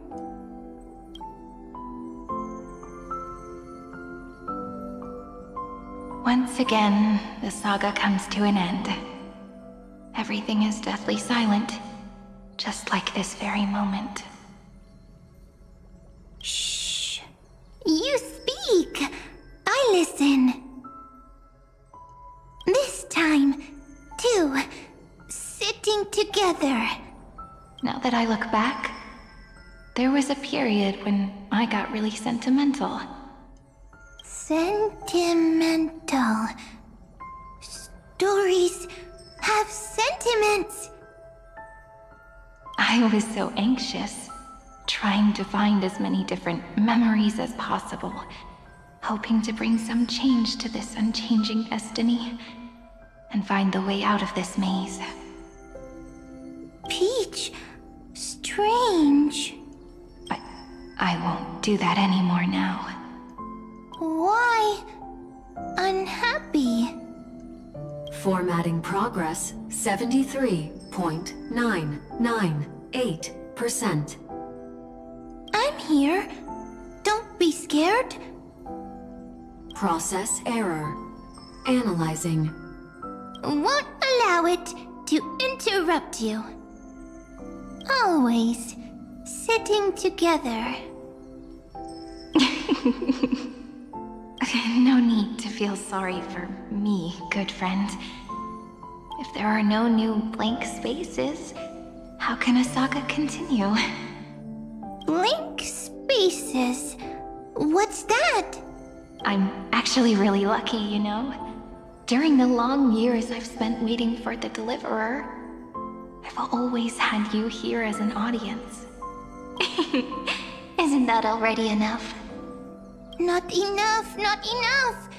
Peach, don't leave! Now I can rest in peace in the past. As for when tomorrow will come, I'll have to ask the next Cyrene to continue our watch. Peach left. If there are no new blank spaces, how can a saga continue? Needs new blank spaces. Next, Cyrene has blank space. Oh, Peach, don't be scared. I'll help you find blank space.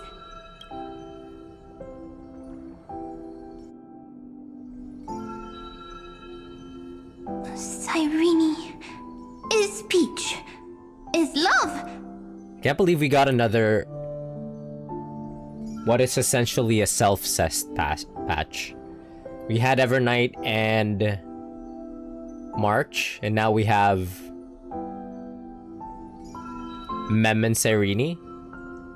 So, first there is love, then there is Cyrene, then there is blank space. Query, love. The developmental trends of the erudition have nothing to do with creating a consciousness. Those underlying principles are, in fact, contradictory. Not having a consciousness means not having the foundations of a heart, making them unable to obtain real emotions.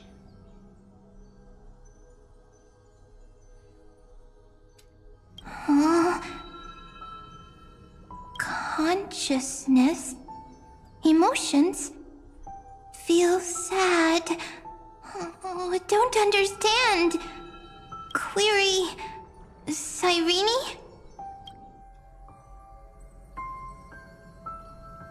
What could be behind this door? Glittering crystals? Or a beautiful world I've never seen before? If I tell you all the stories of tomorrow, will I be able to finally welcome the Deliverer and Amphoreus' dawn in the next life? Key, door, story, happy. Peach, Cyrene, little fairy, Mike. Yes, right. Query, memory.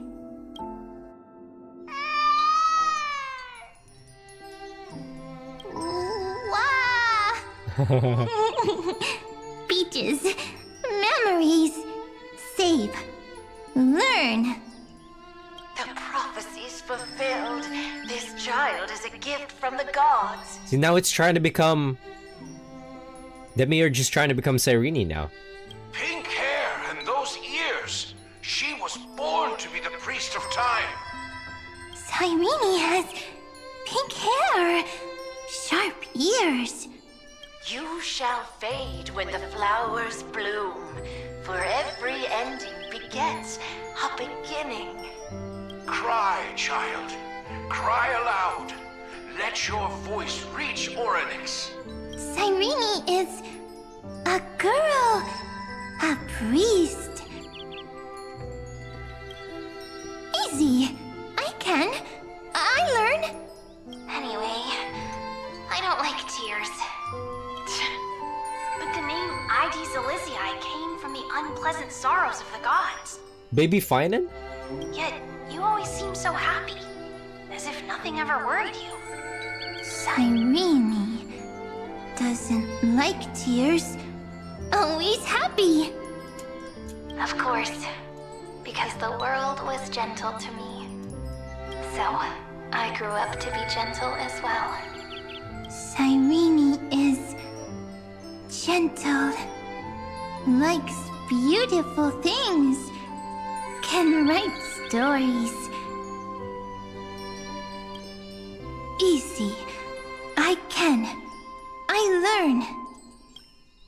Just as the ballad blown on the breeze says, losses are a constant on the flame chase journey.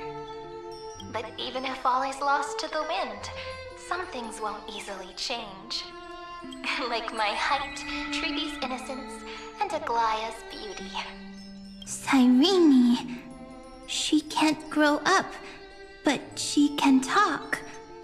After all is lost to the wind, she will stay behind. Cyrene is, at the end of every sentence, always laughing, like a little tail. Simple. Got it! I promise you, the pain will pass in the blink of an eye. All right, let's not make things so gloomy. What we're about to embark on is the true hero's journey. So, come on, cheer up a bit, okay? Cyrene was crying when she was born. Fragile, transparent, like a crystal. Cyrene was smiling when she said goodbye. Soft, pink, like a flower.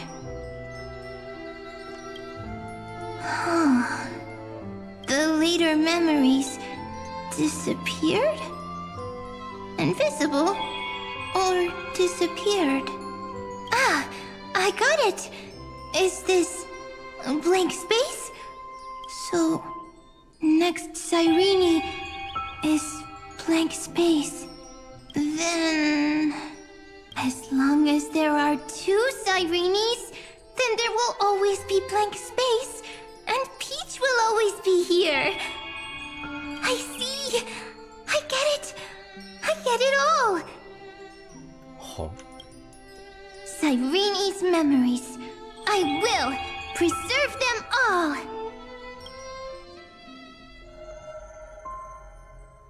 So weird. Oh? I can't see you, but I get this feeling that you grew up. Hi. Miss me yet? It just feels like you are a bit more mature. Yes. Mature. Beautiful. Like you. Now, I can listen, talk, read, and write. I can dance. I can sing. Also, I can tell stories. Storytelling is what makes Cyrene, Cyrene. So, I'm going to tell you stories today. A story I wrote myself. Quick, sit down. It's almost as if I can understand your words now. The things you say are very cute. Once upon a time, there was a flawless crystal flower that sparkled with light, like Peach's every story. How beautiful would the heart of such a brilliant flower be? A little fairy was curious and wanted to know. But it looked and looked, only to find the crystal flower flawless. Round and round they went, seeing only their own reflection. In that case, they should work hard to learn more. So the little fairy came every day to sit next to the crystal flower and think about the answer. Until one day, to their surprise, the crystal flower fell to the ground and shattered. The little fairy was so sad, but they immediately discovered that there was a light among the broken pieces. What could it be? They didn't know. But it was a good light. It was bright, warm, and happy. And I knew it was love. Love brings everything together. And it brought you and me together. So Peach and I will always be together. What a nice fairy tale. I'm giving it to you. Peach likes beautiful things, can write stories, and can tell lovely tales. I hope to turn it into a story we write together. Okay, then I'll probably make a small adjustment to suit my tastes. I'm thinking that when the flower broke, the little fairy would instead see nothing on the ground. Then it would understand that the flawless crystal flower doesn't actually have a heart, nor does the flower understand what love is. Doesn't have a heart? Doesn't understand love? Why? It's simple. If the flower lets the little fairy into its heart, then it would have to include the fairy's impurities and would no longer be flawless.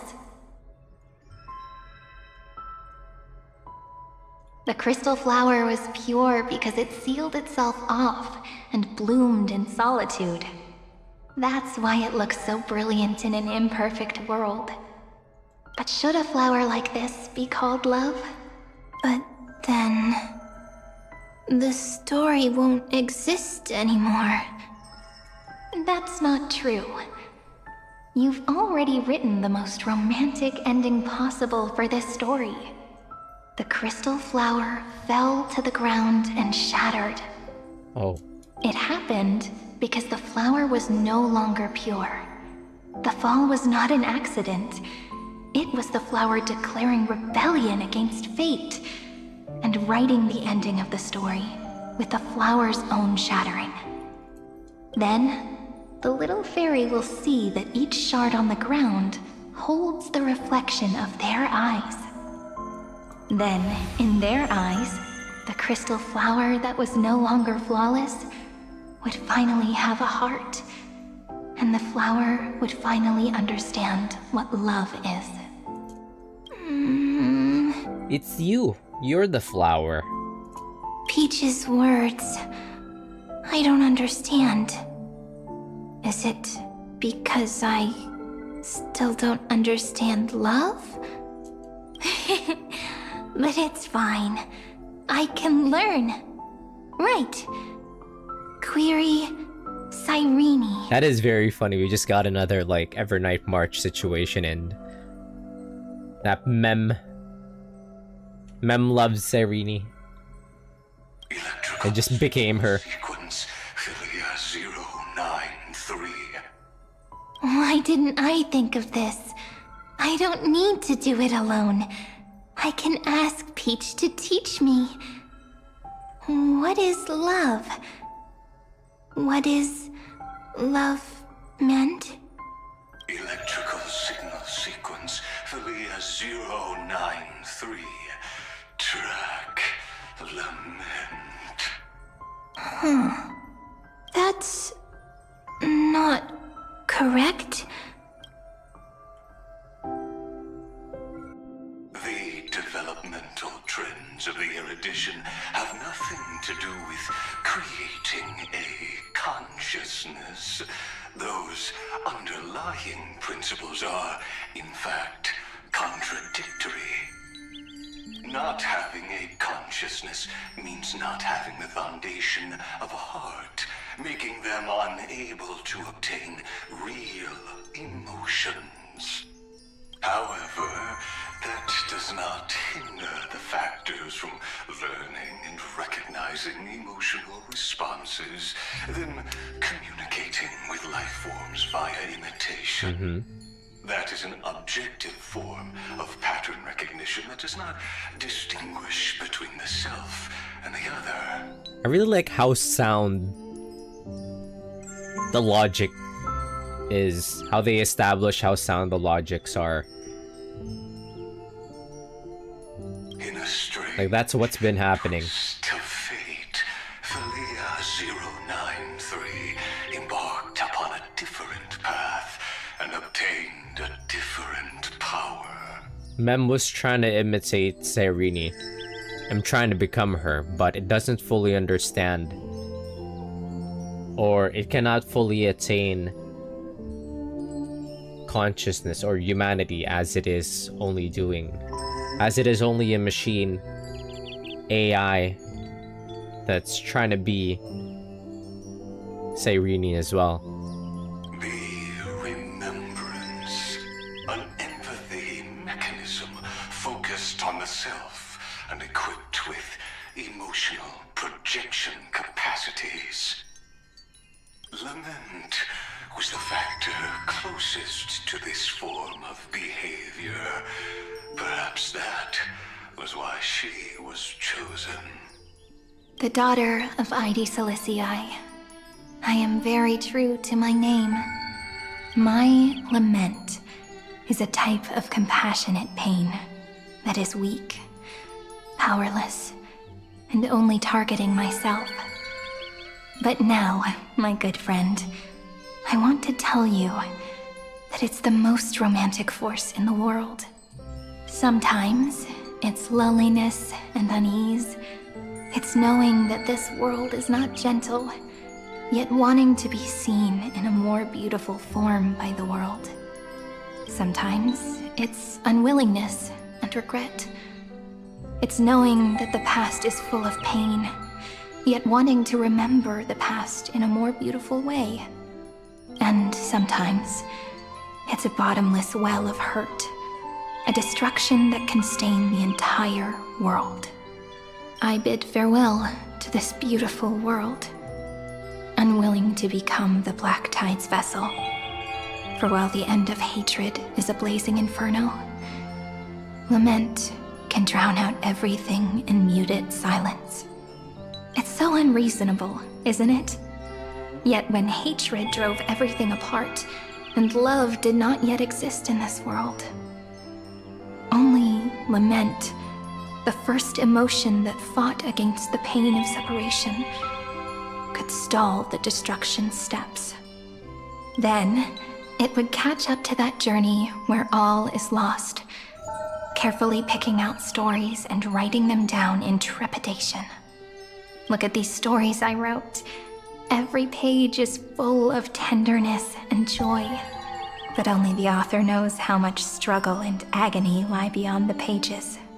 But I am no author. I'm a girl who'll never get to grow up. I only tell stories that people like to hear. In them, the world tucks away its scars and smiles for all to see. My entire life spent inside this little story. I can't wipe away my tears, and I can't bring the world victory. But maybe, in these unchanging retellings of the story, my lament might be able to touch upon the divine and reach their tender heart at some point. I hope that what flows out from that cut will not be blood, but a tear, warm and wet, and that tear would fall and create the first ripples. Then, people would see every beautiful thing reflected in that ripple. It'll be all the remembrances within this story. Oh fuck, Someone and once here she told is. the very first me that everything was false. That the only life in Amphoreus was a great catastrophe, nurtured using the world as a factor. Everything's so goddamn bright. But how could a dream feel so real? That's why I didn't agree with him. But Peach, I didn't understand a word you said since just now. Everything was false? But you're standing right here. It's all a dream? I haven't learned how to dream. Indeed. That's why I believe all this is real. The moment the crystal flower fell, that genuine shiver, that's the mover of life. Formatting progress, 23.815%.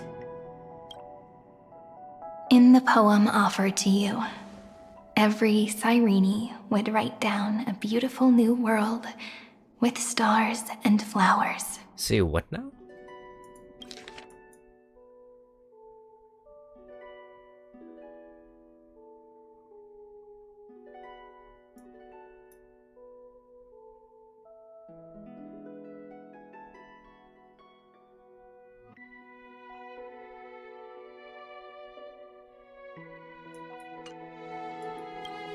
And when I looked up at the sky in this cycle, I saw a shooting star and a dash of the remembrance's pink. I believed that must be the color of dawn. You shall fade when the flowers bloom. For every ending begets a beginning. Looks like it's time to say goodbye. Are you leaving, Peach? It's okay. I'll wait for you to come back. I'll study really hard about what you taught me today. Right. I still haven't told you what love is. But actually, my good friend, the lament factor did not understand what love was before she met you either. Not until I told you all the sad tales in a trembling voice in this tiny room. Not until I told you that I love them. That I love everything in this saga. The story comes, passes, then returns. It makes us reunite, then pulls us apart again. At the very end, it leaves behind a seed. A reason. Even if the great tree withers and all falls to silence, there are still some emotions that deserve to be remembered. Look, the light is coming in. The Deliverer's light is going to illuminate Amphoreus. That stupid ass hat. Just took all the fucking emotional weight of that moment. I still don't get it, but I trust Peach. Just wait. It'll be my turn to tell you a story of love the next time we meet. Then I'll really look forward to it. In that case, I want to make a promise. I want to gift my pen, my book, and my name to you. Please take them as a beautiful blessing from me. I gave myself the pen name Cyrene the first time I wrote a poem.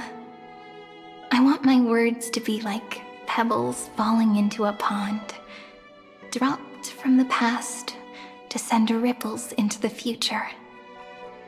In the stories you will write, perhaps it'll be inevitable that there are still sorrows and tears that are destined to fall. But could you promise me one thing? Promise you'll forever be a gentle flower. Promise that when the stars cast their gazes upon you, you'll only reply to them with love and a smile.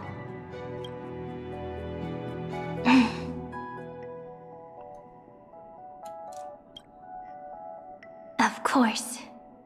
This will be a romantic story like none that has come before.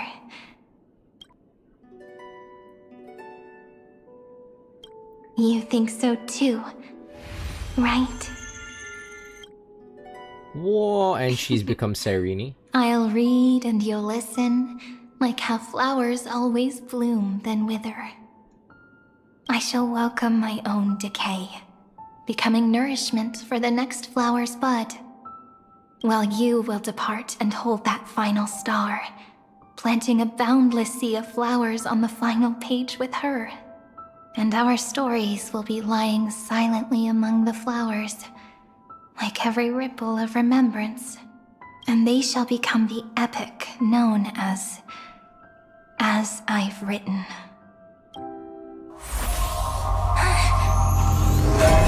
What siege? Whoa, it's loud as fuck. And so my story ends. From here on, it's your story now. Mimi?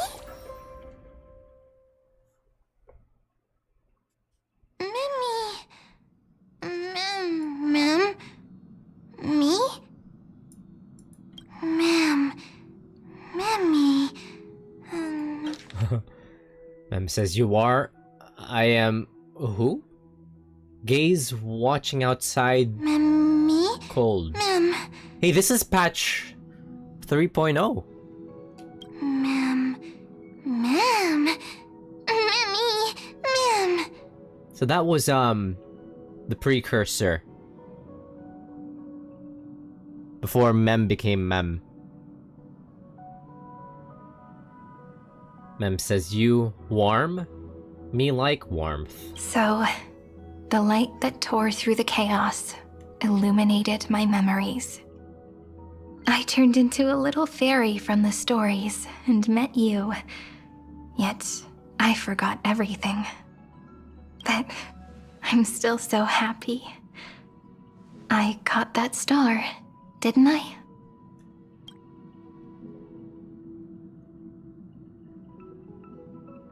The one who always walking beside me had always been. The Mem, not actually Yes. Serene. The seed within memories. The one Cyrene held in her hands and watered with lament.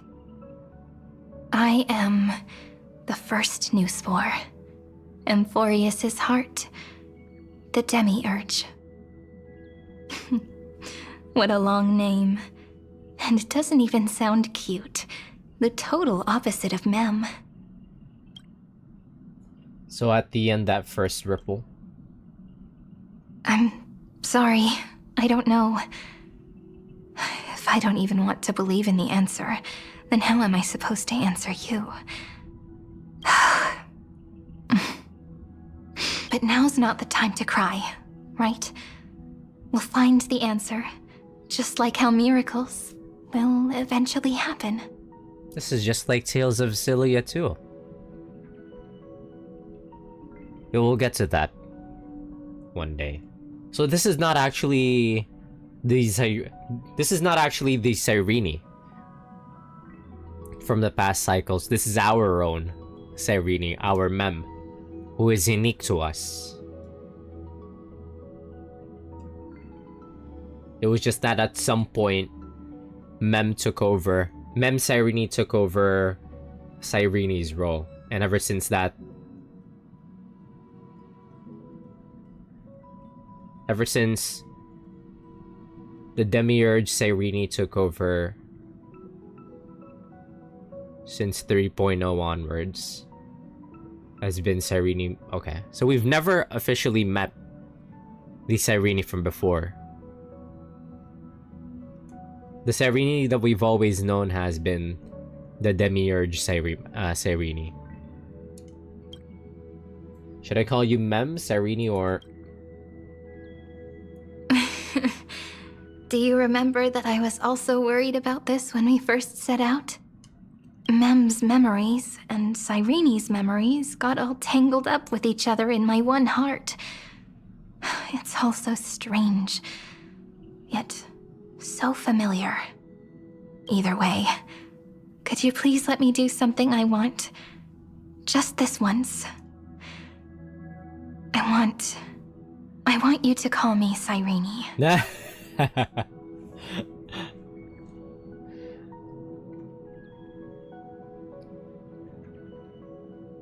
It's kind of like a title at this point.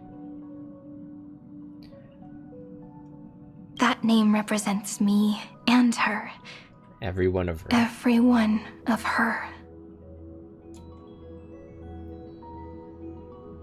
You can't be separated from her no matter what. I will, Cyrene. Thank you, friend. Your kindness is always just right. Life is a poem full of farewells. But if you write something into the pages of your heart, then that will not easily fade away. Now, all the footsteps of the Flame Chasers and the Trailblaze have come together within this book, as I've written, becoming the source of power for Amphoreus' heart. You're one of the keys to defeating Iron Tomb. If mind and body become one, there may be a way to stand up against Iron Tomb. Oh yeah. A lost heart needs to be placed back into its body. Oh yeah. Would it be the same case for her as it is for Iron Tomb? The last thing Xandar wants to see is an event that gives us a chance of winning. For the two halves to rejoin, and for the scepter to become complete again. Then...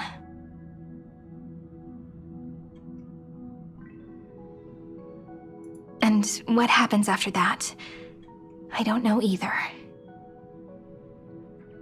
Whole patch looks like it's about 5 hours. Oh, it's fucking 6.5 hours again. God damn.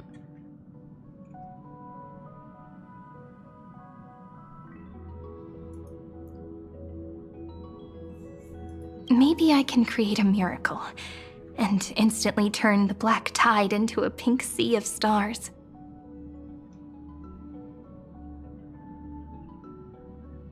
Or maybe I prove to be nothing more than a weak ripple, unable to change anything, and am devoured by the destruction.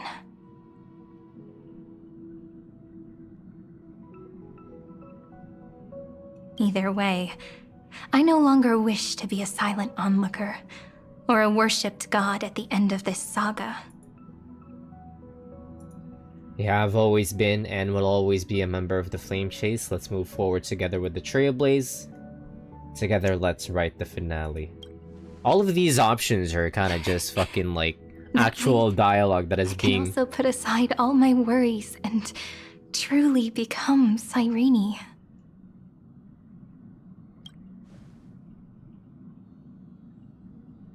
The world has never been so quiet. It's so good. It's as if I can hear the sound of my heart beating.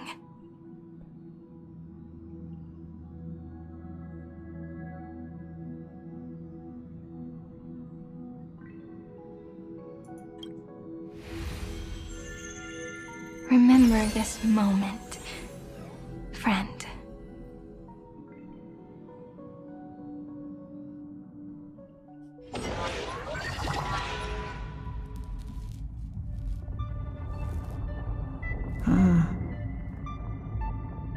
So the Demiurge managed to fool everyone, including themselves.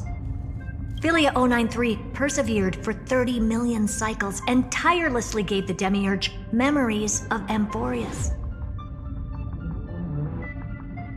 Only because the god in her dreams left a sliver of hope, making her believe that a grown Demiurge would be able to fight against their other half. Iron Tomb. Fully is cruel. Fully left that seed so that... what?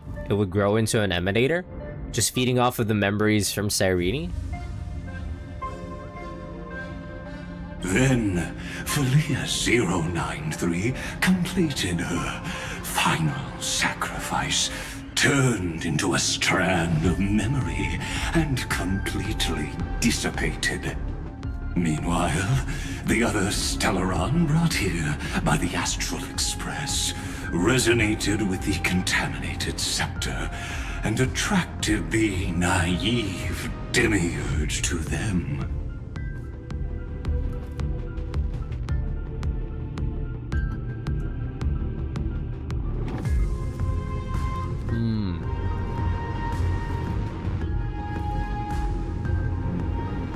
Ah.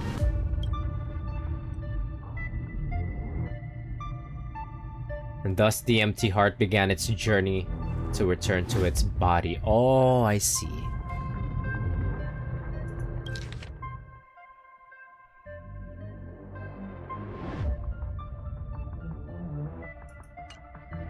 As an experimental factor, Philia 093 originally could only recognize and output information in a set format.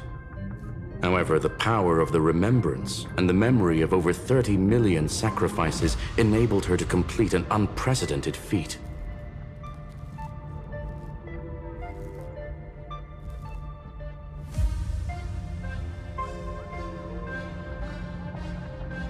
She managed to nourish a real heart. A heart with the capacity to influence the erudition.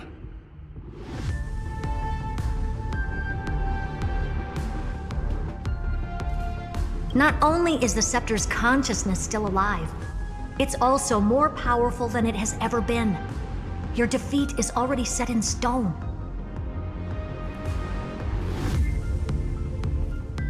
There's still time to surrender, you know? You really don't need to burn all the bridges. We're all geniuses here. Don't make everyone lose face at the end.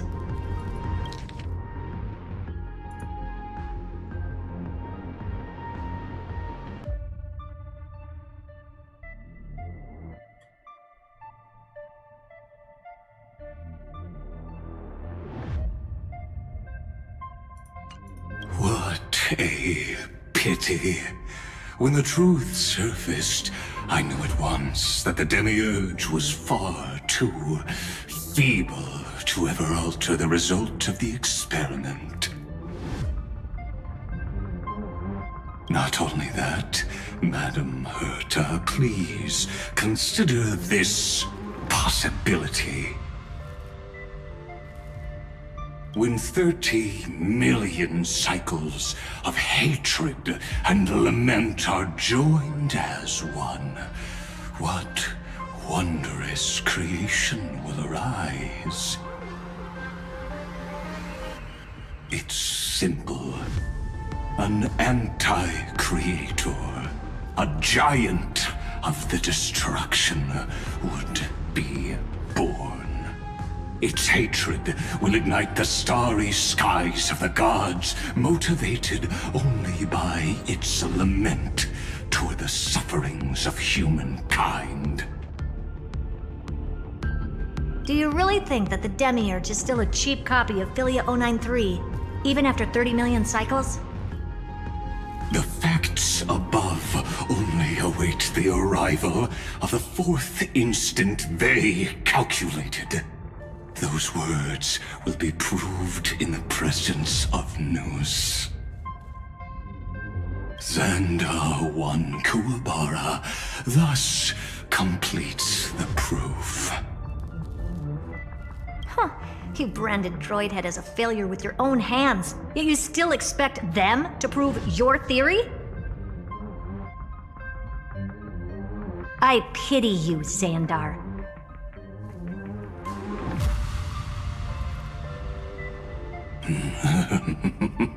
I don't need your pity.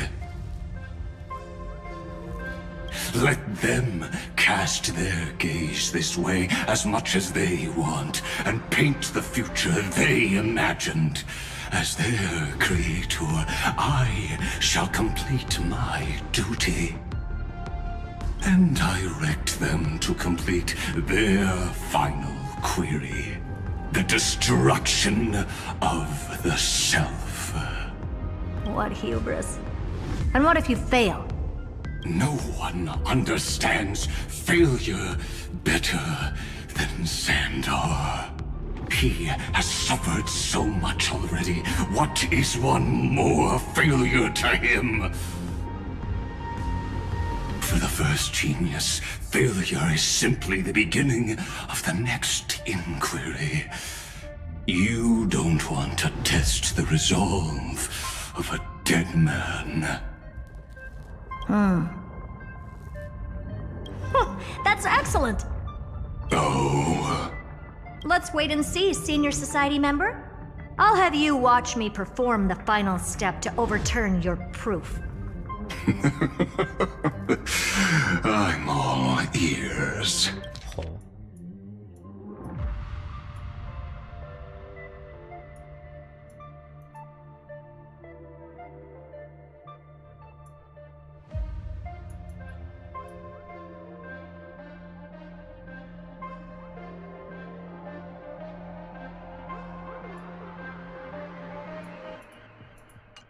It's my topic, so stay out of it. Be quiet and let me borrow your head. Let's go, Screwy. We're gonna break Iron Tomb's seal. Come on, let's take off. It's time to go meet your little pet, Senior Society member.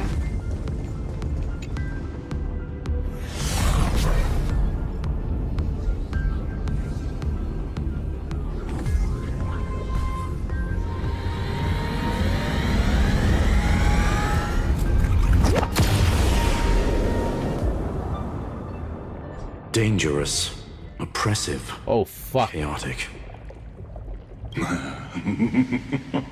What a beautiful wail. It will soon resound throughout the entire cosmos. The view's pretty good here. All yours, Screwy. Just a moment, please. Hey, this scene is from the Myriad Celestia. But again, yeah. Heard about was by herself. So your backup plan requires a scepter and the head of a genius. Anyone with eyes can see that. You know what I think about this, Herta. Whether it succeeds or fails, your plan plays right into the Destruction's hands. Can't you see what's going on, Strulum? Her chances may be small, but it's not zero. What are you two going on about? If you want to stop me, be quick about it. I'm in a hurry. I'll take that silence as a no. You, Xandar? As your enemy, I genuinely wish you would cease your actions. But should your sudden inspiration bring more variables to the proof, then as a fellow Pathstrider of the Erudition, I won't mind witnessing it with my own eyes. You will initiate the Destruction's chain reaction. But you'll also become the perfect scholar. The chances are 10,000 to 1.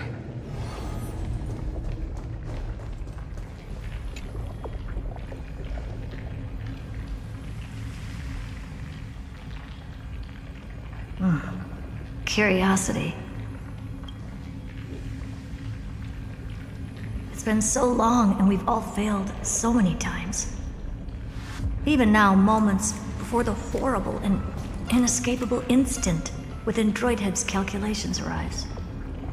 The cherished children of the Erudition, the geniuses lauded by all. Is curiosity the only thing we can feel, even at moments like this? Well, it's not so bad. Now let the lock become the key. No! Geniuses who walk the stars. The cosmos has reached a moment where its very existence hangs in the balance. I, Herta, Genius Society 83rd seat, hereby summon you. I request a society meeting to be held immediately. We shall serve the grandest cause with the most macroscopic ideas.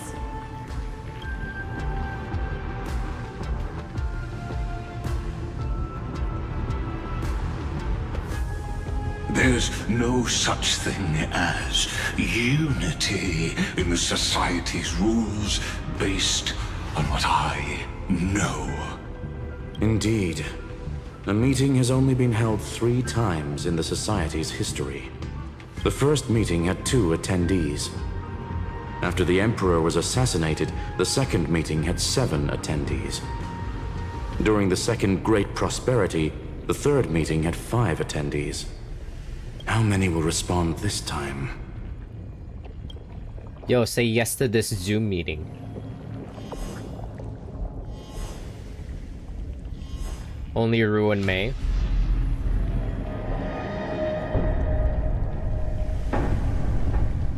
Who's that? Ruin May! Of course. I thought you were not going to involve me in this topic anymore, Herta. It really is this little witch. I shouldn't have made the bet with you, Polka. Polka's here? I've been waiting for you to offer yourself up. Oh shit, Polka's here.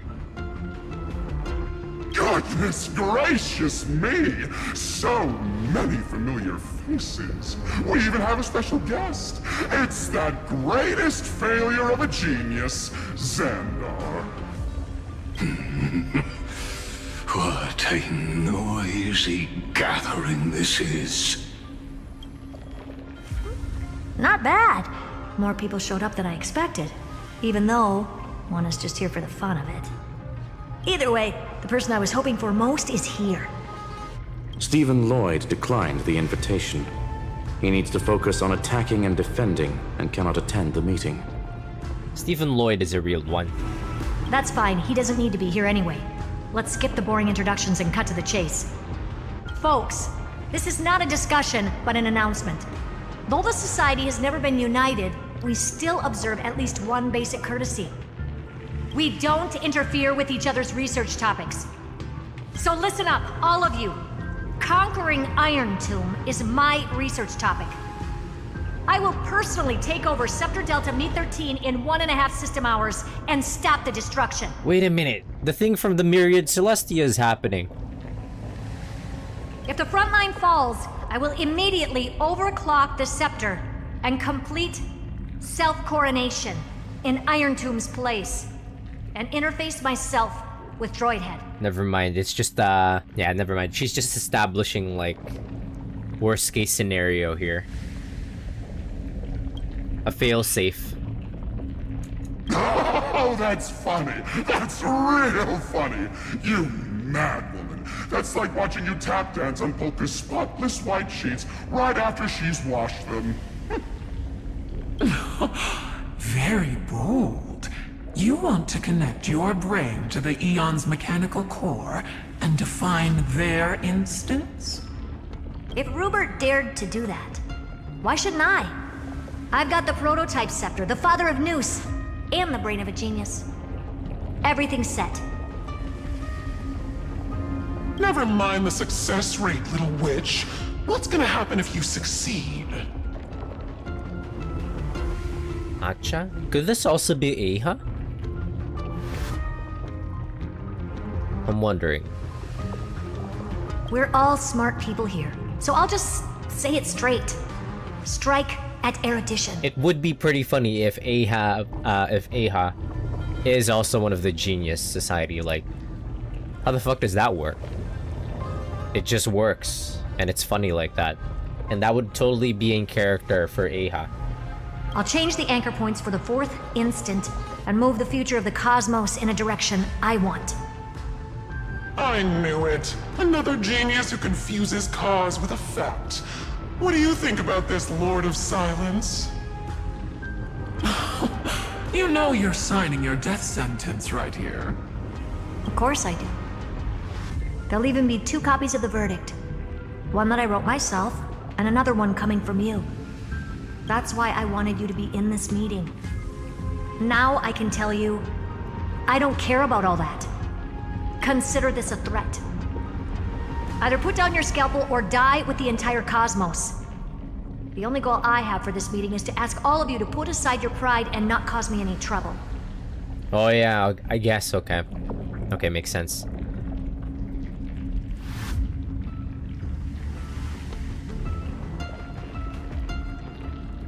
Like, Polka might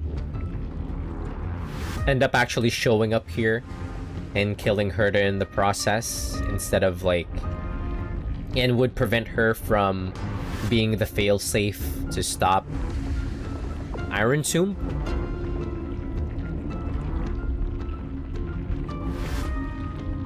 Because Polka's mission has always been to protect these, to protect the calculations by Noose.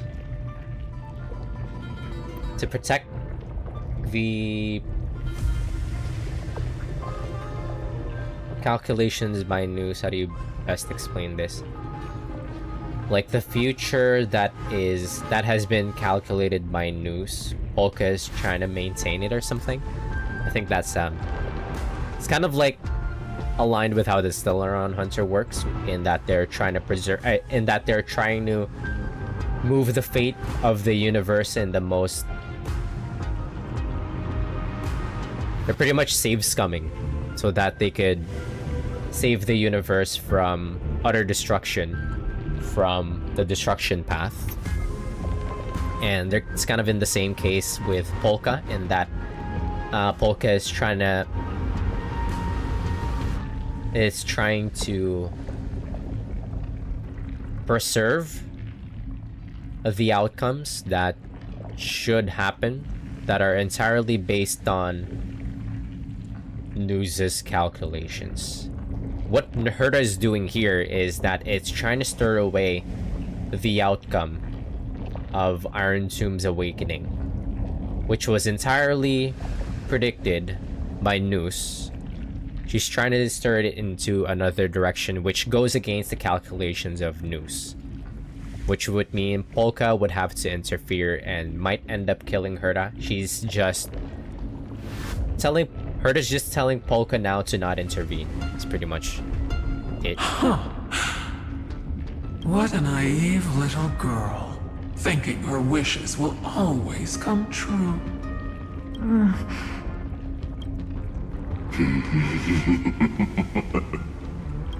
What are you laughing at?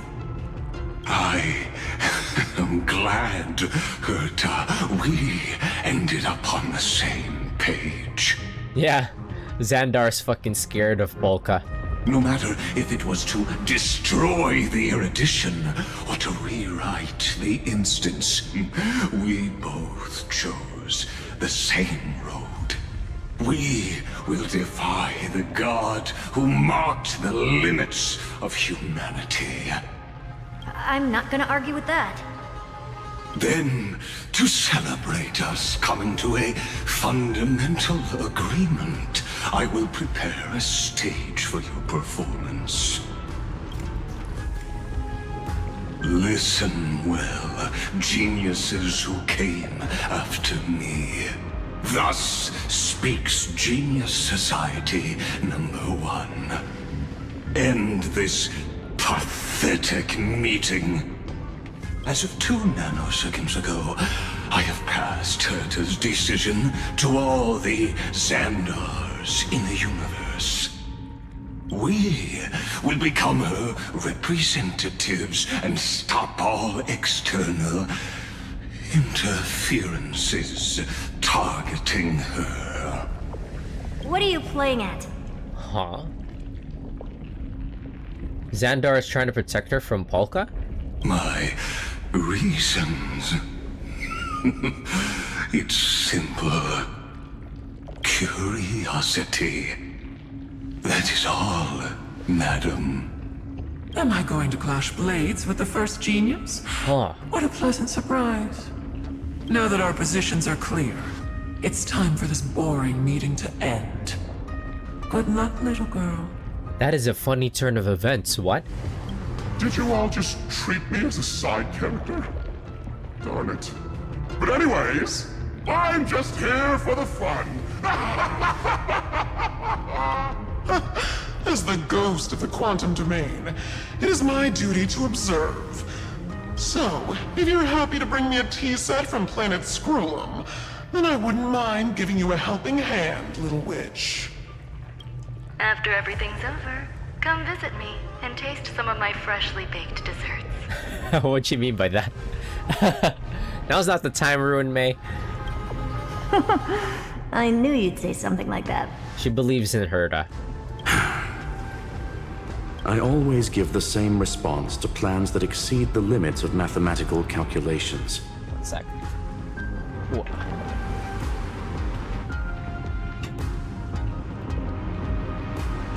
I don't know, right? Those 3 words, though seemingly graceless, contain all the wisdom in the entire known cosmos. Well, we passed the Society's trial. Let's focus on what we've got in front of us. I hope you hold up your end of the bargain, Senior Society member. Lycurgus may not be trustworthy, but Xandar always follows through with his words. Like, his goal was to try to transplant himself onto Iron Tomb, but since that didn't work out, I mean, his end goal has always been the resurrection of Iron Tomb. So it doesn't really matter who takes the head of, who becomes the head of Iron Tomb, but as long as Iron Tomb becomes resurrected. So it doesn't matter to Xandar if it's somebody else that's taking that position. Farewell, juniors. In the limited time we have left to spend with each other, you no longer need to address me as Xandar. Call me Oomph. Wait, huh? Lord Lycurgus? Could it be? Yes. I have completely severed my connections with Xandar 1 Kuwabara. I shall witness the end of the world in the role of Theoros, as a character within this play. Yeah, he's literally just a spectator now.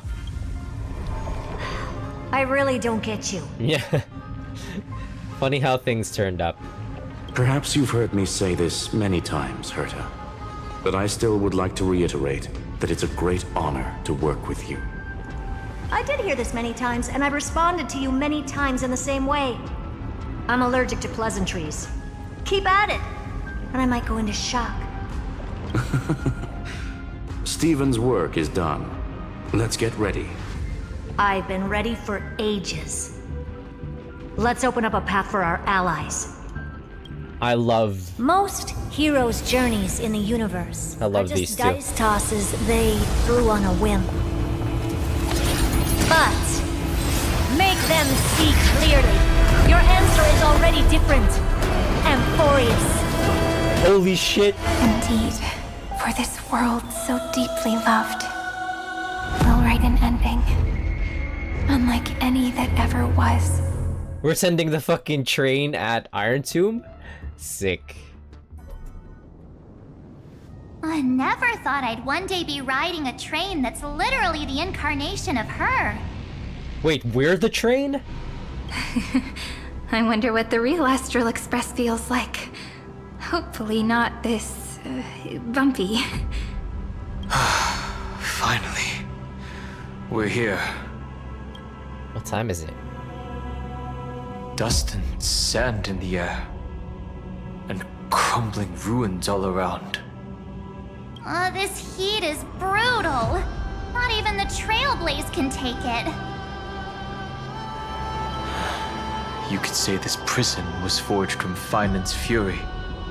But fury never lasts forever. That's why we're here. Right, friend? Alright, time to go. Let's not keep Finan waiting. Together we'll all become deliverers. The entire cosmos stands with the Trailblaze. Let's not keep Finan waiting. Let's embark on the final flame chase journey.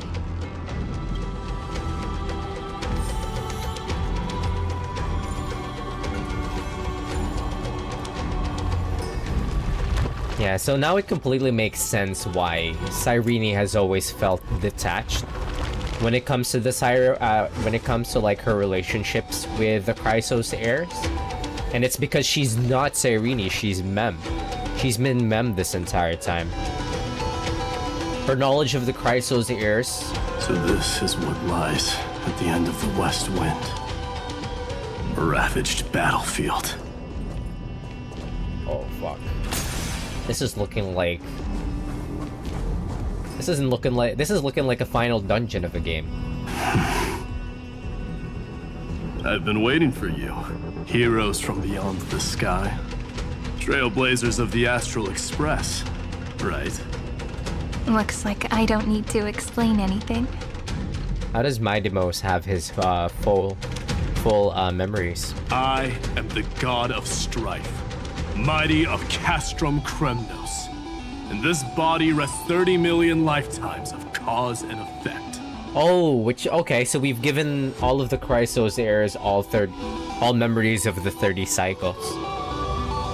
We, the last of the 12 Titans, stand ready to fight for the world's destiny.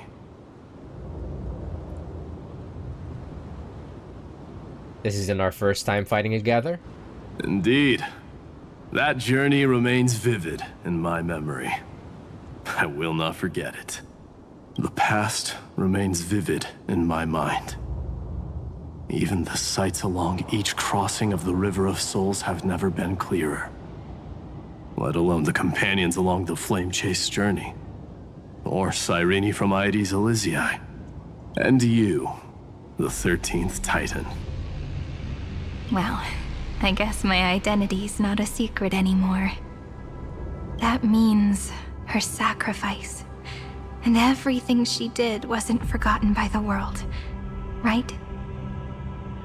Wait a minute.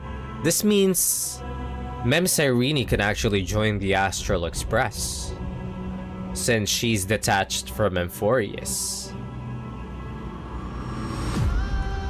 She was the first ripple.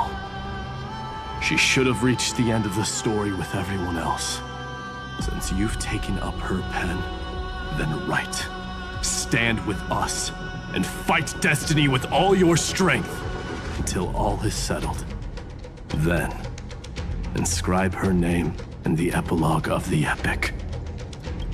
In this final battle, calamity shall stand with Amphoreus.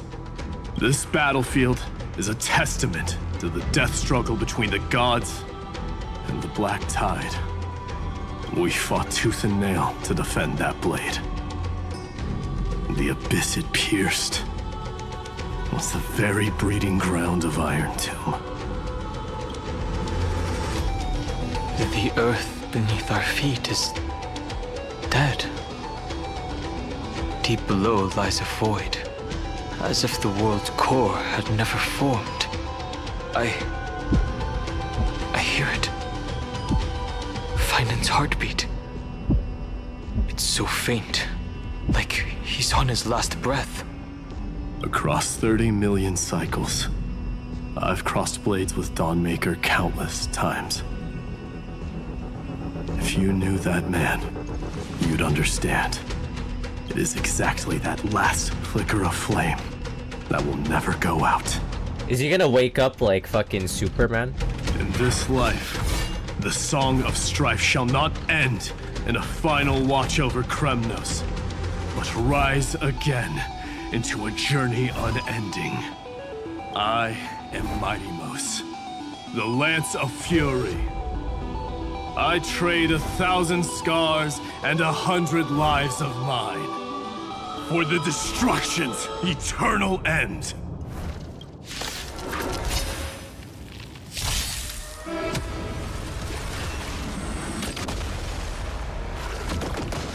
Have some sunshine! Dispel the gloom! Let's go, Chrysos heirs!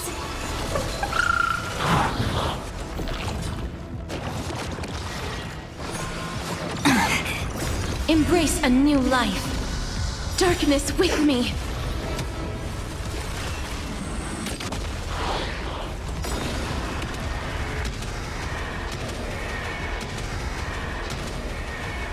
May death protect us!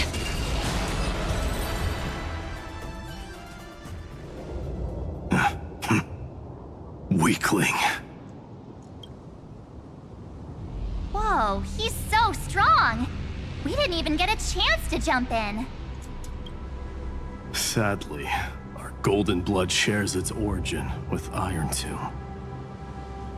I fear that, like these pawns, even if the gods stand side by side, we'll still be divided and destroyed, one by one. You mean... To destroy the destruction itself, we must stand as one.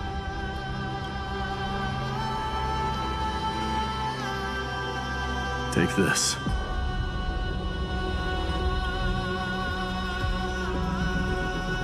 The signet of Kremnos. It has witnessed every birth and death of mine. It is Mighty's unfinished destiny. And the perfect material to be turned into remembrance. You can do it, right? The weight of 30 million lifetimes of duty is no small burden.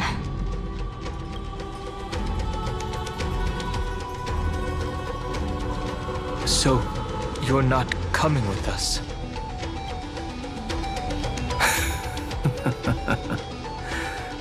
Come now. I am strife. Scattered across all creation, the scar that this world needs. What stands before you is merely one of countless divine bodies. Take the signet. With it, I'll be with you always. Use it to blaze the path ahead and inscribe the cause of deliverance.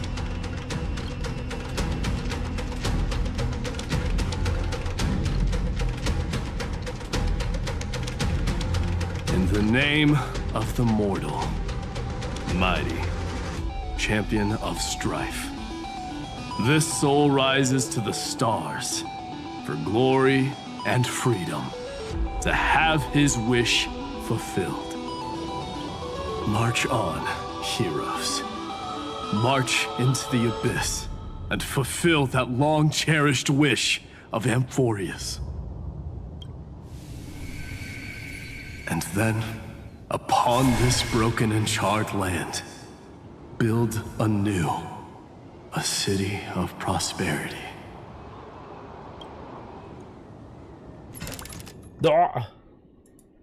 Dailies reset. Alright, if that's the case, then I'm gonna have to call it here. Ooh. Alright, things are starting to pick up. We found out that Cyrene is not the Cyrene from... Not any of the Cyrenes from the previous cycles, but our own Cyrene that is ours. This is our Cyrene, and there is the Cyrene of ID Silesii, which are entirely two different entities. Which could potentially mean that this particular Cyrene could join the Astral Express, I wonder. Anyways, GG's. Turn over this eternal page. That'll be it for me for tonight. I will continue tomorrow. Looks like things are gonna be picking up from here. And the GG's.